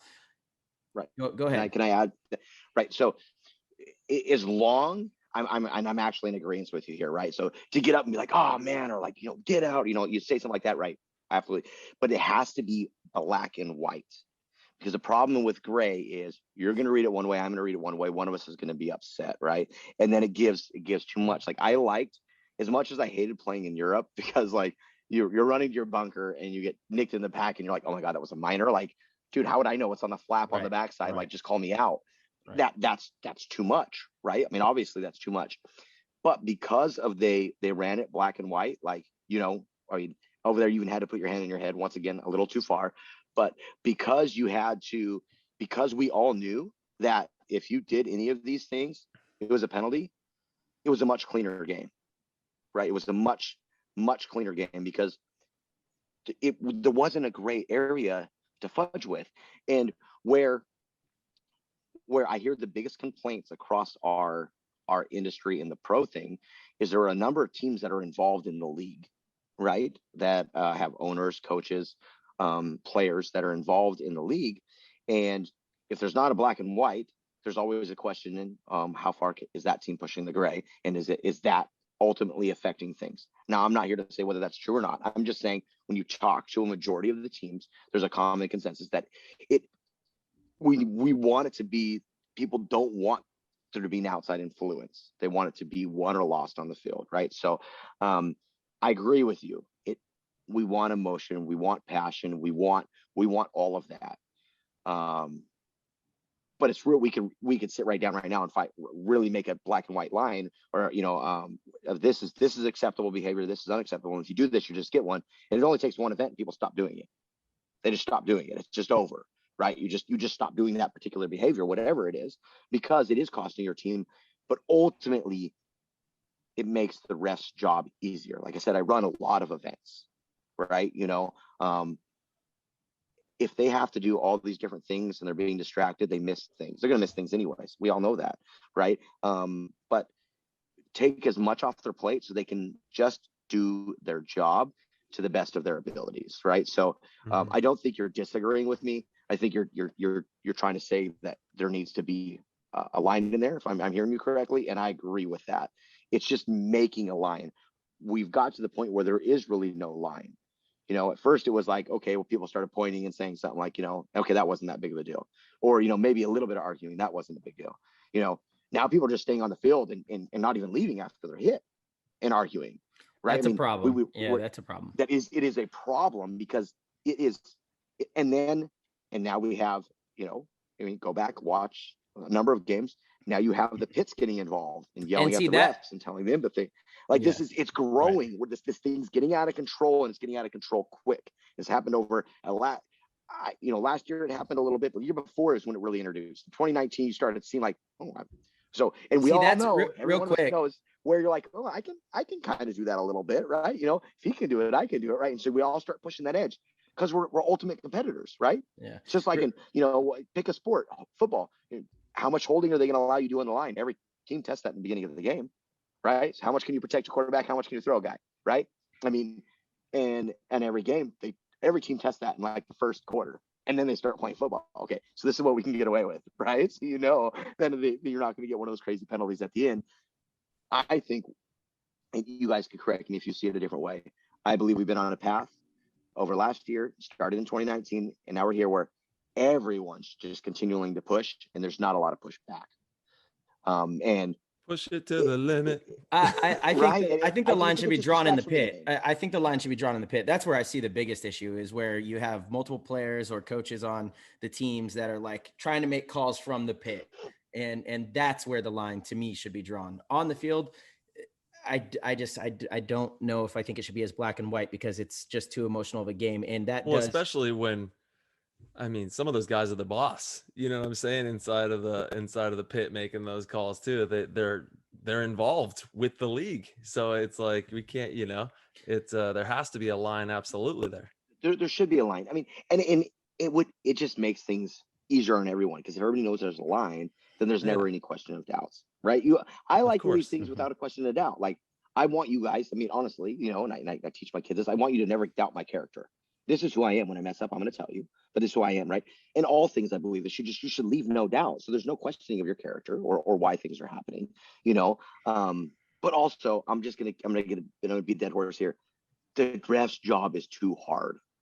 It's hard. We got to cut out the things that distract them from doing their job.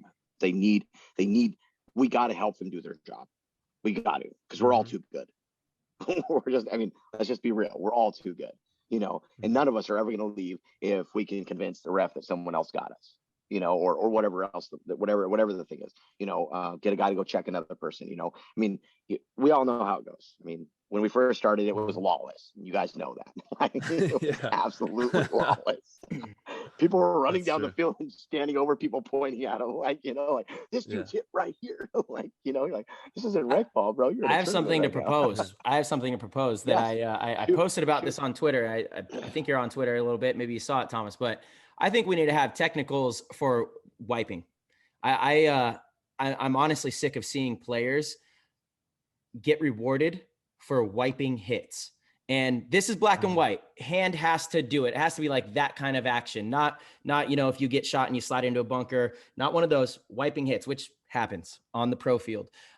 Because the more clinics I thought that was already a black flag. It's a gross major, which is a 3-for-1.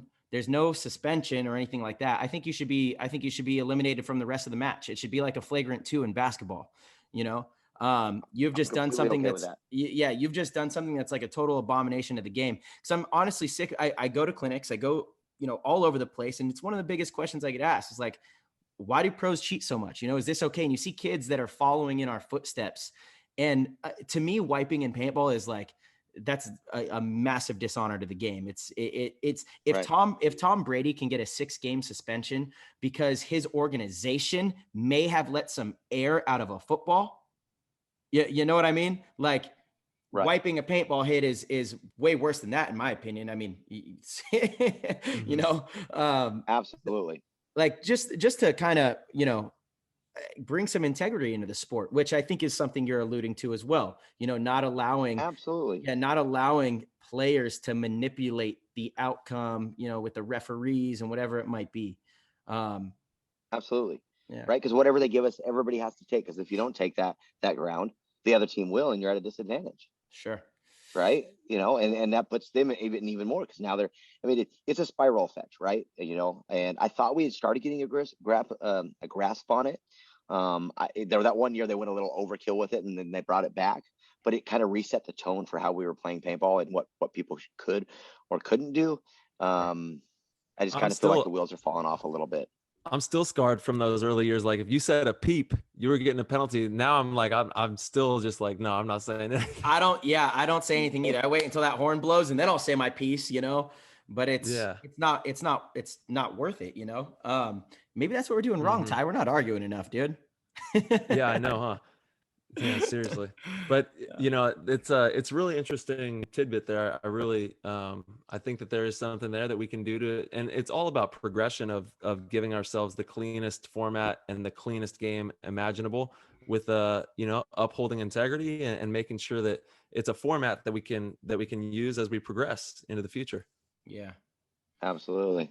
Mm-hmm. Yeah, I mean, Absolutely. the more thought that I'm putting into it, and maybe it's not a bad idea, just no talking whatsoever, because it was never an issue for me. When they implemented that rule, it was really easy for me to stay disciplined no matter how emotional I am in the point.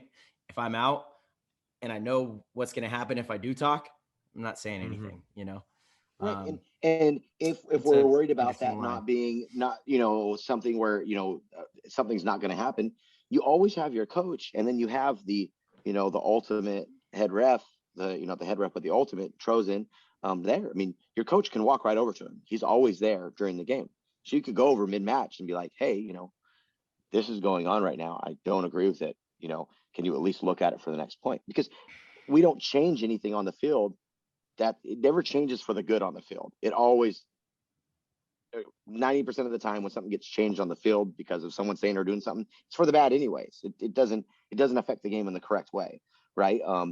So I think we should just eliminate it. I mean, we should just go back to let the refs be able to focus on their jobs, not be manipulated by us, because we're always all going to be right.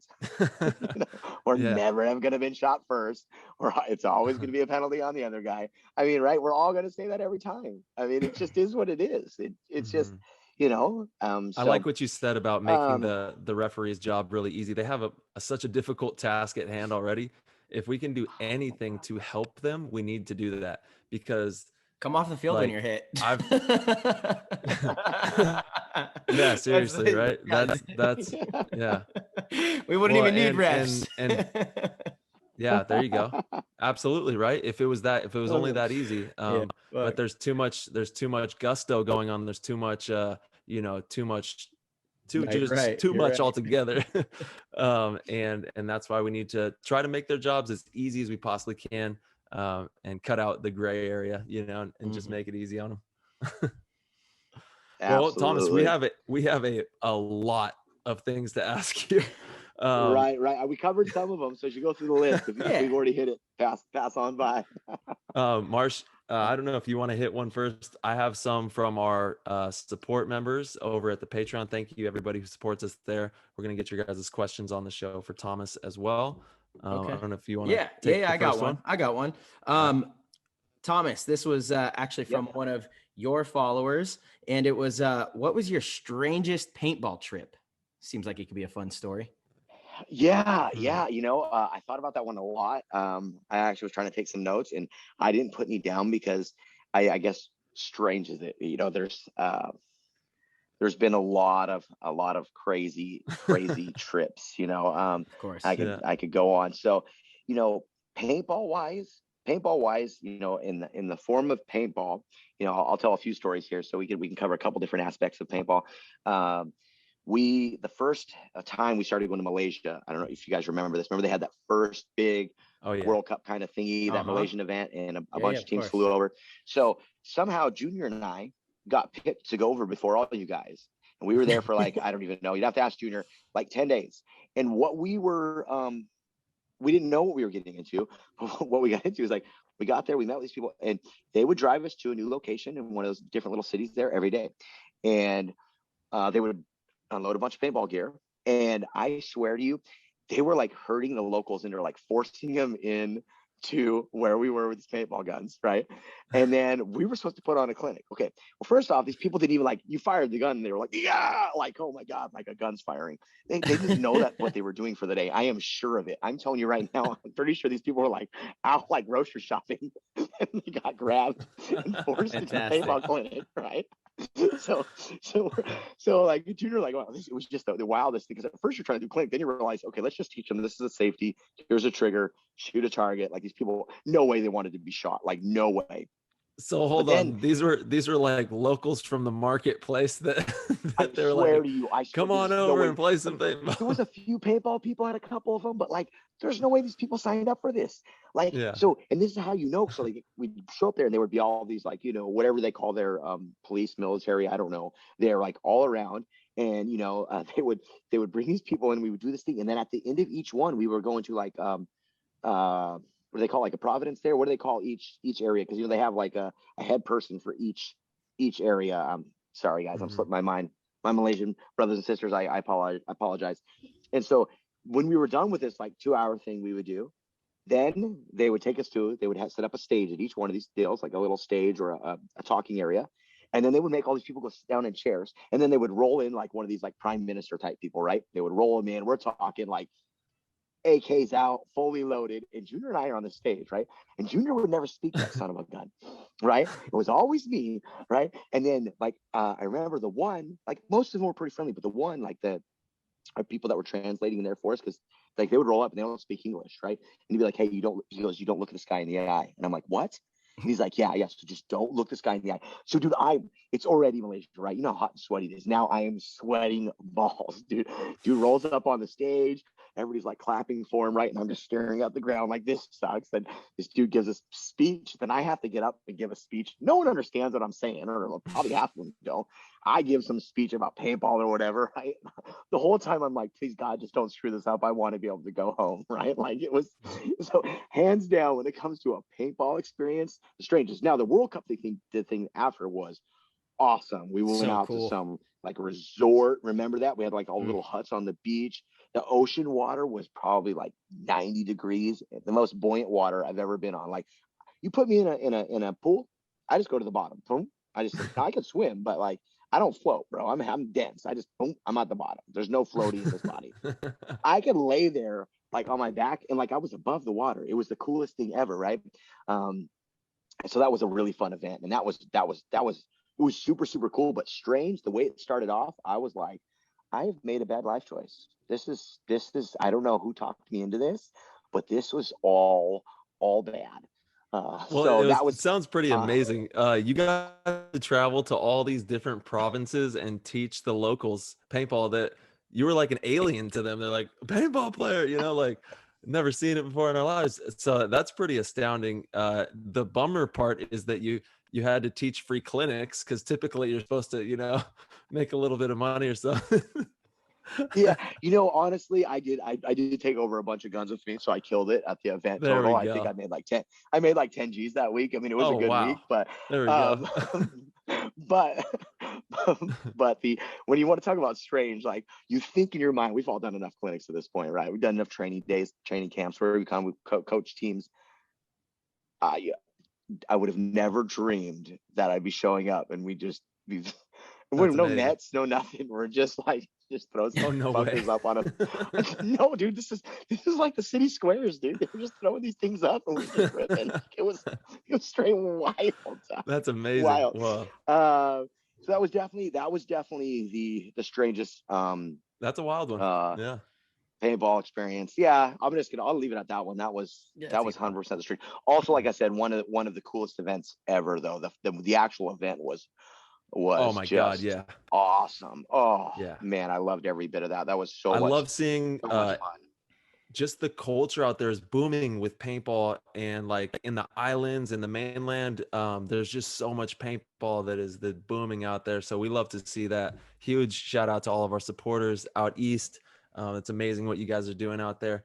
And yeah, it's like I could see that pocket of the world becoming the next like hub of paintball. There's just a lot of people getting into it out there. They really love it. They absolutely do, which is cool. Yeah, it is amazing. All right, so we have one of our supporters. His name is Chris, and we saw your kids. They actually won the Young Guns event, which is pretty amazing. Congrats to them on Yeah, their back to back, baby. on their progression. That's a beautiful thing. He's wondering, what you're doing at Impact seems to be doing extremely well. How have the Young Gun events been going, and do you think it will grow over time? And is there something that we can implement into the paintball fabric nationwide, countrywide, to help the youngsters be better at paintball and grow the sport? Yeah, yeah. I think I feel like I got a pretty good grasp on it, right? I've been around kids a long time, and I have kids now, and understanding what they want, right? So, Hmm. how I run mine a little bit different than other people. We do a fully, we provide everything, so it evens the playing field. We also do it with low impact paintballs, That's huge. Yeah. so that there is, there's less worry about sting. We're also running younger ages though, so we're running these events. We're having basically at 7 to 12 years old, right? So Nice. we're having kids show up that are 7, and my daughter's 8. She's won 2 of them now. These younger kids playing, but before I started this, we started what I call a kids play day. So once a month, we run for $30. They get to come out and play kids only against kids. Low impact. From Hmm. there, we do 7 to 15, and they get to play. So it's like league night at baseball, or like they get to go out Yeah. and they get to go do something. So we do it one day a month, and so we've been doing that for just over a year now. And so that's Nice. grown to about, we get 50 or 60 every month that just come out and just play low impact. And they don't have to worry about adults. They don't have to worry about the sting. They get to play it, right? So um that's where we started with it, and now we're implementing that, like inviting these kids to come play a little tournament. So for $50 they get to play a full tournament, right? They It's get awesome. 2, 3, 4 That's matches. It's yeah. nothing crazy, but it's not expensive. It doesn't hurt the parents wallet book. They don't have to be scared because it's low impact. You could be the kid that hides in the back, or you could be the Keith that's running down the field smoking everybody. Oh, he's a beast. You could Yeah. do what you want, but uh, it's parents want a controlled, what is this going to cost me to do? Like for my kid, if I invest in, what's it going to cost? Generally we're like, oh, it's a paintball tournament, entries like this, we could shoot this amount of cases, we might have to stay at this hotel. You got like, oh, wait, what? No, I want to be like his baseball team. They say, give me $500. I hand them $500 and I go. Like, what is your cost here, right? So if you're not going to do it the way we do, we need to bring kids in where parents just want to know, this is what it's going to cost me for my child to do this activity, to chase Hmm. this dream, to do this hobby.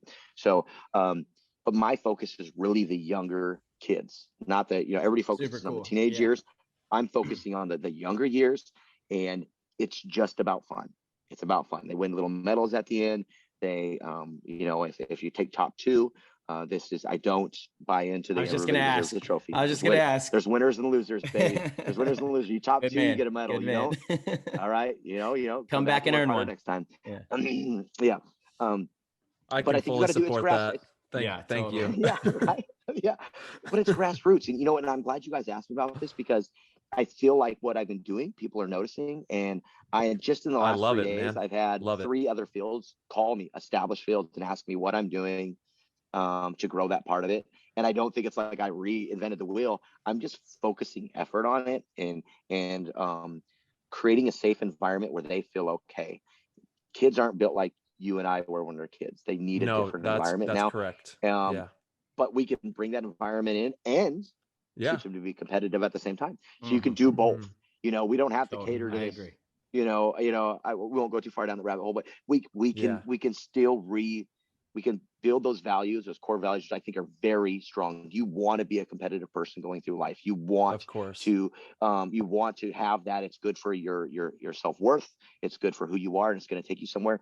But yeah, I focus on the kids part of it, and I think you couldn't have done this when we were kids, because there wasn't low impact. It wasn't a thing.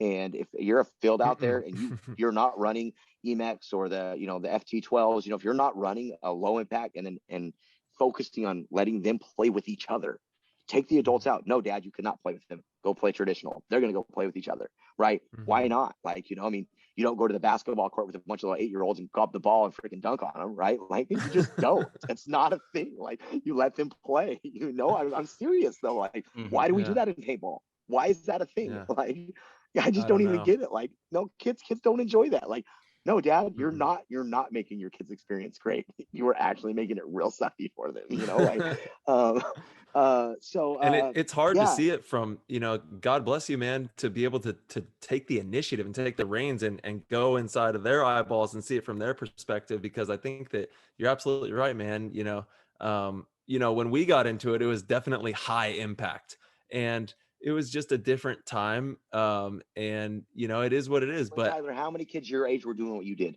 You're like less than 1%. You're the yeah. 0.0001% that could take that beating. I mean, Mhm. even in your time, kids now are not taking that beating. Mhm. Absolutely not. I mean, they're just Yeah. where it's like, if you were 0.00001, you're going to have to add 12 zeros to find the next one. I'm telling you, we're that far off. But it doesn't need to be like that is what I'm getting at. And even back then, if we'd had this, it didn't need to be like that.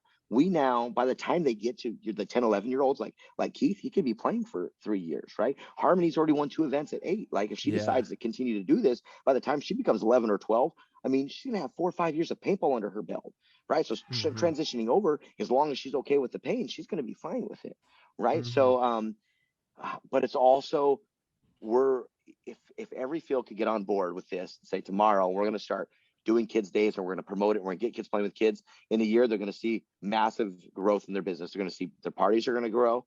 Their kids are going to grow. They can then start doing young guns events.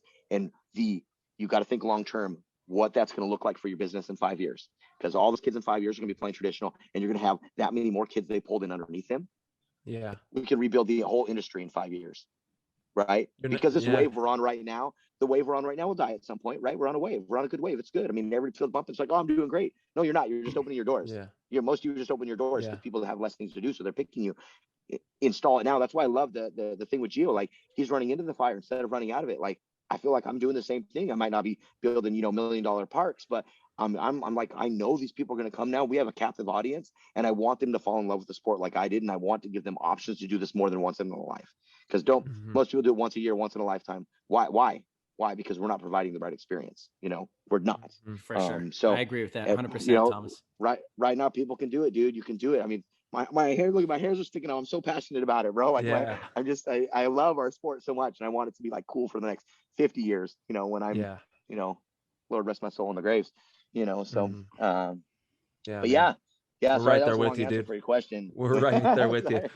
No, that's good. This is. Yeah, no, sorry. I do have one question. Do you allow, like, if a father and son want to play together, can they go and play together? And can the kid like say, I'm done with the soft and go, or do you have like a strict age requirement? So for our kids play day, it's strict for the 7 to 15-year-olds, right? And we really push the 14, 15-year-olds out real quick. I mean, unless they're playing with a family member, right? And then we have our open play, which is 10 and above. But starting this next Saturday, so we've done this for a year. Starting next Saturday, so we're at the first Saturday of the month will be low impact play day. So now we're focusing on families. So now kids can play with their families. From that 7 to adults for low impact. It's just 1 3-hour session a month. Gotcha. Right. So, but you have to build these in stages, right? For sure. Yeah. Yes, that's the next stage. And now I'm building that. We're starting that next month.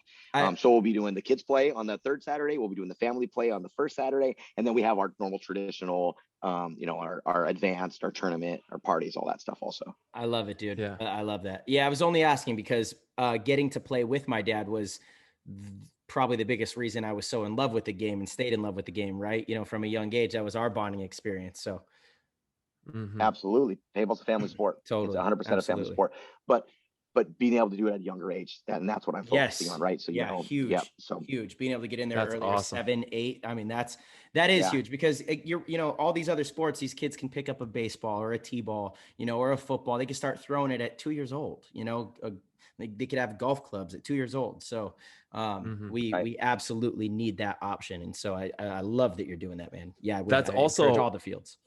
I love the gel blasters. They've sponsored our show and are helping us out with the show. We're going to be giving away a gel blaster soon, but those things are amazing as well. Like me and Theo, my son he just turned 6 years old. He was 5 and we've been playing for like the last 4 or 5 months with these things. And we just pelt each other to pieces with these little jellies.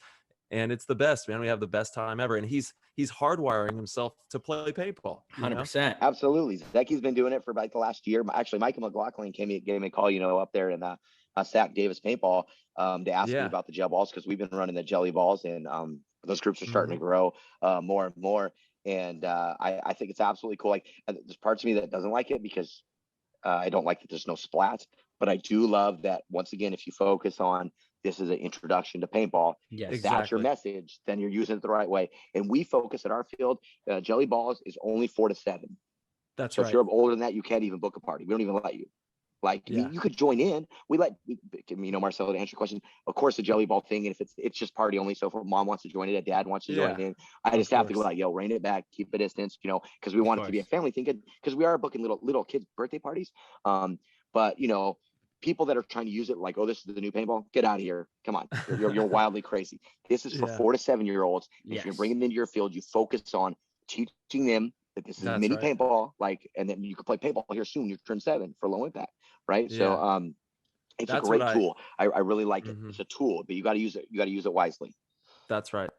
Yeah, it is. It's a phenomenal tool, and it is filling that gap that we were kind of missing, which is that like 4-year-old to 7, where they could, pick up a marker and be able to run around and get the hardwiring of how paintball works and run around a field, I'll send you some when we get off. I'll send you some videos of Zeki. Right, he's just 4, and him running and ducking behind the snake and coming out and shooting a pop in the top with these gel blasters. The boy got it, and he's like real world fast, like back before I got old fast. Like he's the kid. I'm like, oh shoot! I keep telling kids, bro, he's coming for you, bro. He's coming for you, dude. Tag us in it. All right, give me the next one. Shoot, what do we got? All right, I got one, man. Okay. Who's the most aggressive player that you've played with? That's another question from one of your followers there. Yeah, I love that question. I saw that. So there's a couple that come to mind. Nicky Vegas was wild, and he ran down the field, that little warthog, and just went ham. But the Carl Markowski was very fast, and that was one of the questions. Someone asked me the fastest player I played with. He was also very aggressive with it. He was really fast. But I'm gonna go with my man Cuban B, because that dude, even with his slow leg, he was always wanting to go forward. Like, I loved his go. I mean, Nicky Cuban, man, I would say, legendary. He's just he was that guy, right? He didn't have the.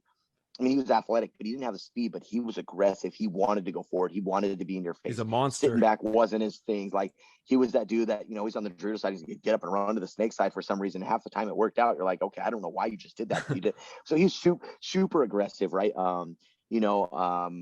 Probably the most aggressive player that I played with. If I had to rate him, it'd probably be him, Greg Sewers, Nicky Vegas, in that order of players that I played with, of people that are looking to move.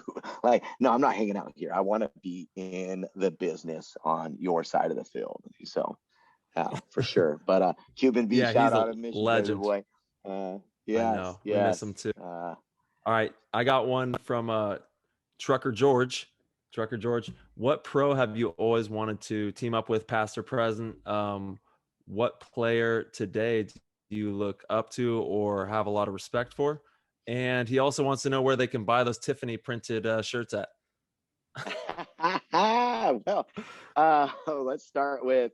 Sorry, I got the last two. What was the first part? This is just a pro from past or current that you would want to team up with. Ooh, that is a hard one. Anytime. That I've never played with before. That you've never, and it could be any time frame. Man, I got to play with some legends, dude. I got to play with Chris. I got to play with Rich. Got to play with JR. Man, I got to play with so many good players. I mean, I even got to play the All-Star game with Oliver. Oliver's a great guy to play with. Yeah. That is so hard. I've got to play with a lot of people because we do a lot of like guesting and stuff like that. So I'm gonna try to. Let's go with like on your main team. If you guested with them, let's not count that. Mm-hmm. If I was to pick up any player and play with them that I haven't currently Infamous could pick up one guy, past or present, from any era right now. Who would it be? Yeah, that you never played on an actual team with. You know what? A guy that, I always haven't seen eye to eye with. I'm going to take your boy Ryan Greenspan because we've never played together before. There we go. There you go. Nice. Dude, good luck. You know what? I'm gonna I carry hard to deal. You're in a lot of trouble. You already made a mistake. I look at like I said, I played with Oliver, right? So anybody could say Oliver, right? I got to play with him. I've got to play with Archie. Look at these players, right? Tyler, we got to play together. Marcel, you'd be right there on the top of my list, right?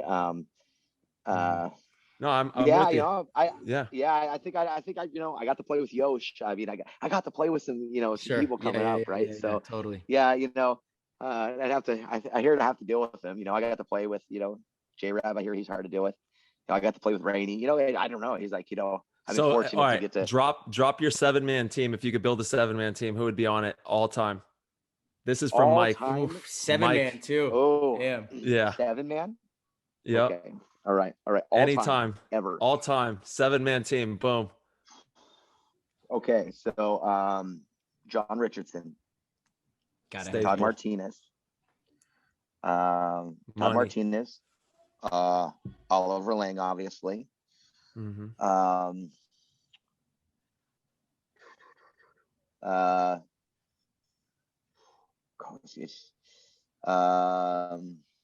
Let me get all time 7. What am I at? I'm only at 3. You're at 3, Yeah, so you you got got to 4 pick more. 4 more because Okay, you'll have 8. all right.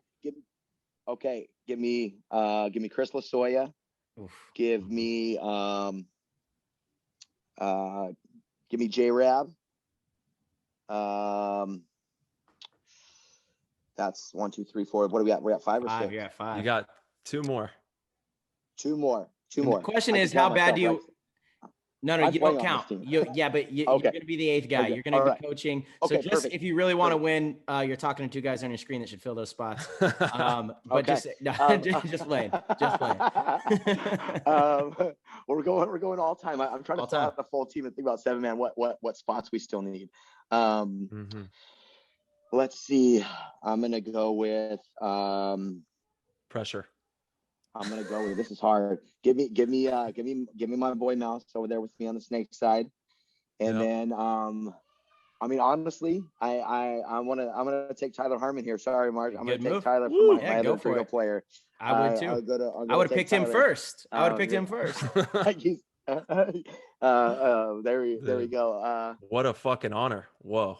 Dude, that's I put you over crazy. there on my Drita side. Yeah, that's Dude, I'll work hard. I promise, man. I will work hard. I got you. That would be a crazy lineup, though. Dude, that's a I monster right there. can't believe you don't have Rainey in on your 7-man team.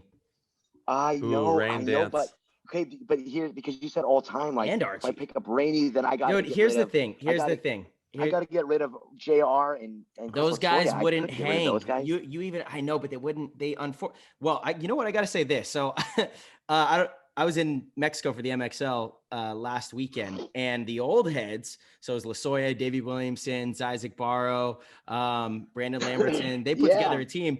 So funny, dude. Lasoya still got it. I mean, he's not athletic anymore like he used to be, but the moves, like he still sees it. He was shooting people. Oh, hell yeah. It was fun to watch. But that doesn't take away from the fact that if you take JR in his prime, I don't think he competes with the top in our current prime. Because just like you said, the game has evolved, you know? And so right. So I guess in my mind, when you're asking me the question, we've all moved up to the same skill set, right? If you're comparing generation to generation, then for the sake of the question, you know, for all the same skill set, you know, on their positions, yes, there's at this point, and to rally positions, we can run like 6 deep on a bunch of those. And then the last to rally for those dudes, dude, I think they would still knock heads off. Both of those guys would still be knocking them off. I got to play 10-man with Chris. Like you said, his body's gone, but his brain's still there. He's a monster. He sees it. Like he still sees the game like in a really cool way. What was the other 2 parts of that? There's 2 parts of that. I only got 1 done. Oh no, that was the 7-man team from any era. Okay. That was it. And then this is the last question that the team, the PTG teammates have. Just your favorite young pro who might be the next superstar that you see that's out there right now. And do you have any gear in your bag you're excited about for the season that you want to, talk about? Oh yeah, up and coming. Oh man, there's a lot of up and coming talent. Who's the next superstar? Who's the next kid that's gonna, in 5 years, 6 years, be the one? The force that's coming up. Who's really good is and I don't know how many he's playing, so I might not be. But what Ice from Diesel. that kid's really, really good. He's really, really good. He's, you know, he reminds me a lot like, I think he's like, you know, like TJ Danner came up. Like, I think he's going to come through and really make a statement on the paintball field. Like he's got it, you know. So he stands out in my mind right now. You know, obviously we practiced him, so I got to see him a lot, and you know, I didn't know a lot of the DC players before this, but he's a baller, dude. He's a baller. All right, for sure. We'll be keeping our eyes out for him. Yeah. Yeah. And what was the other one? Oh, just gear bag. Your gear bag. Yeah. Yeah, so you know, I don't know that I got to think my you know, I came out with the I come out with my troll line, right? Every year. Yep. You're rocking a shirt right now as well. Oh, yeah. So you know, I guess we can let a little cat out of the bag here. We are working on a new site that'll launch here in the next month. So you'll be able to support the Taylor Family 6, and awesome. I won't give you all the stuff away, but we are doing a bunch of cool things. We have, you know, we're running limited edition t-shirts. So you definitely can't have another kid. No. He's showing for all the Zoom viewers. He's got the limited edition shirt there as well. Yeah, so we're doing a limited edition shirt at every event.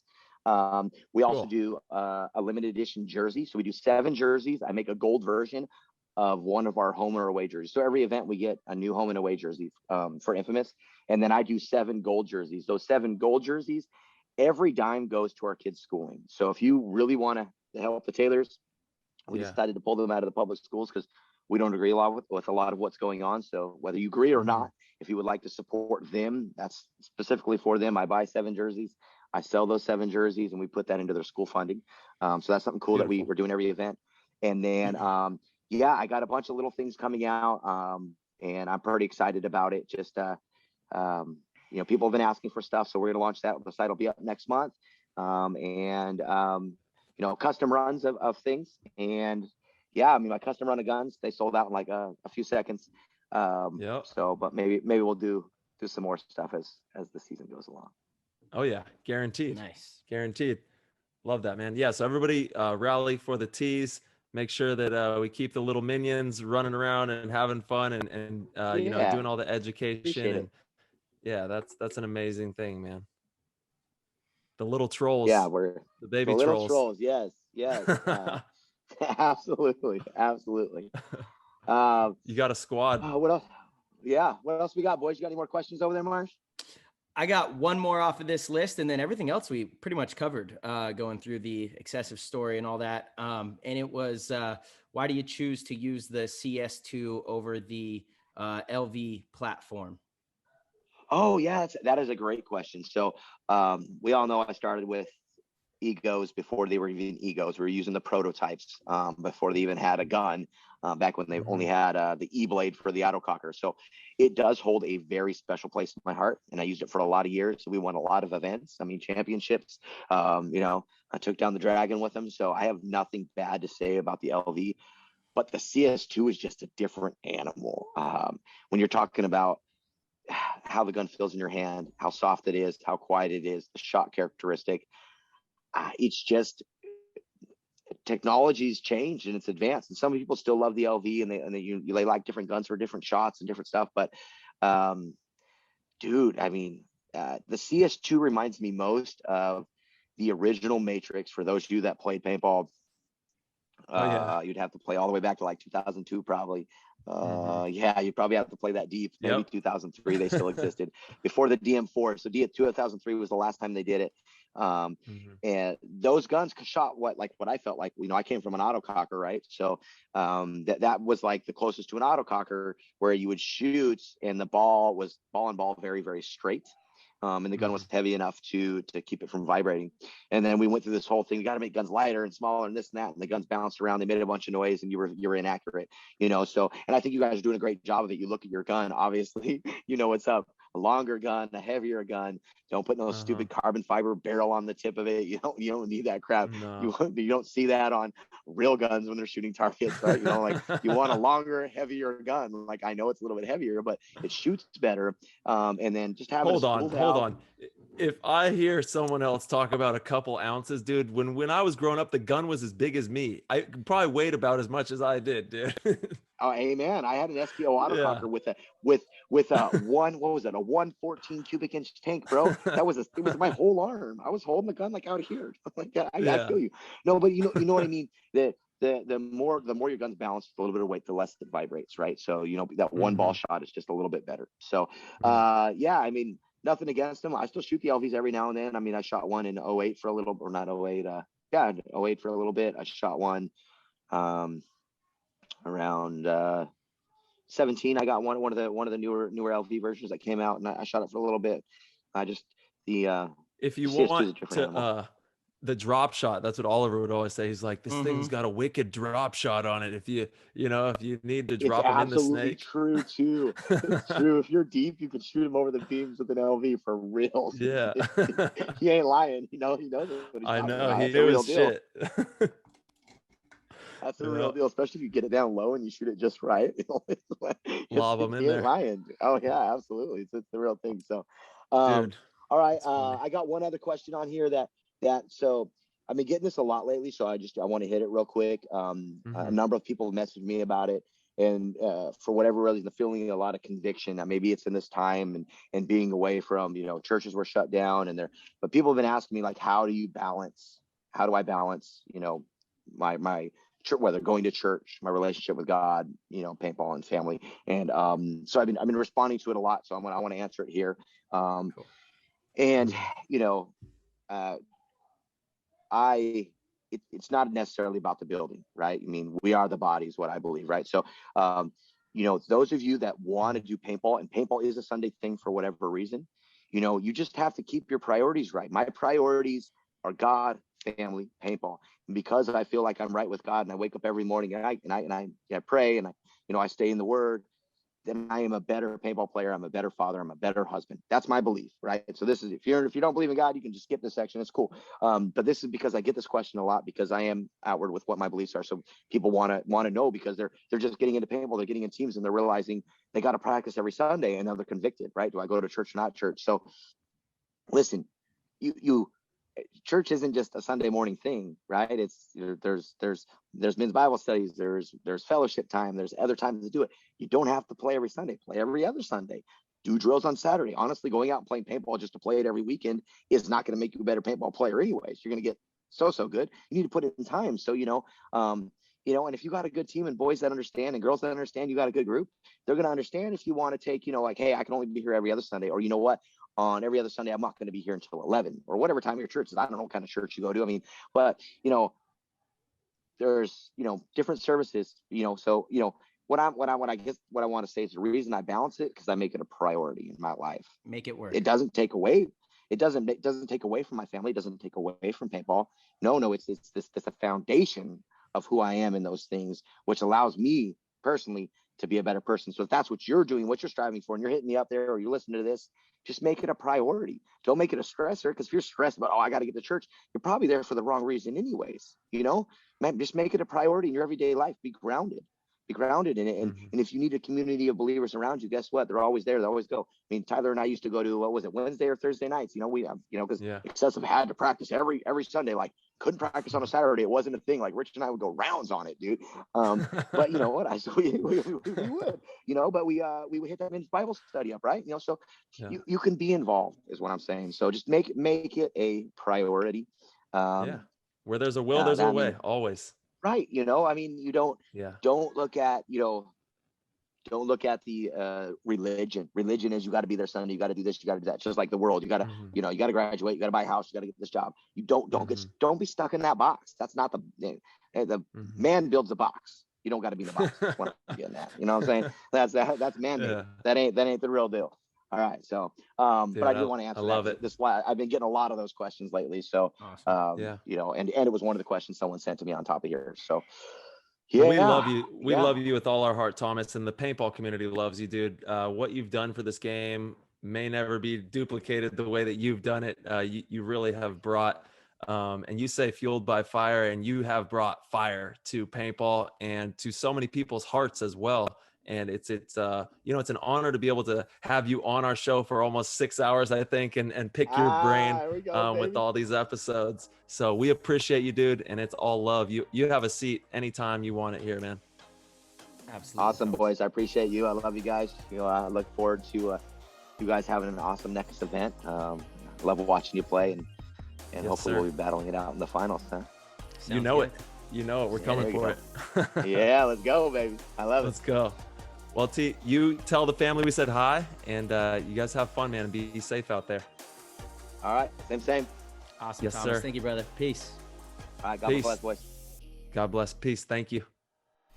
All right, listeners, just another solid performance by Thomas Taylor. He's crushing it both on and off the field. I love what he's doing with paintball out in his area, bringing and introducing the game to the younger generation. We need more field owners, more parks around the country buying into that system, that program. That is the way that we can, help grow the sport at the best level, because our game is so fun. So just absolutely love what he's doing.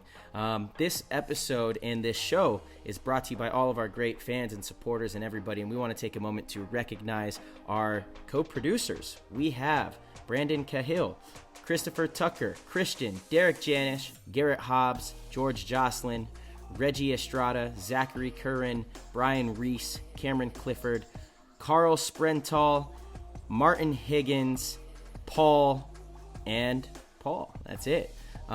We thank you guys so much for your support and for you guys being a part of this show, and everybody that's been getting active in the Discord. We've had some great conversations. We'd love to see the community that you guys are building in there.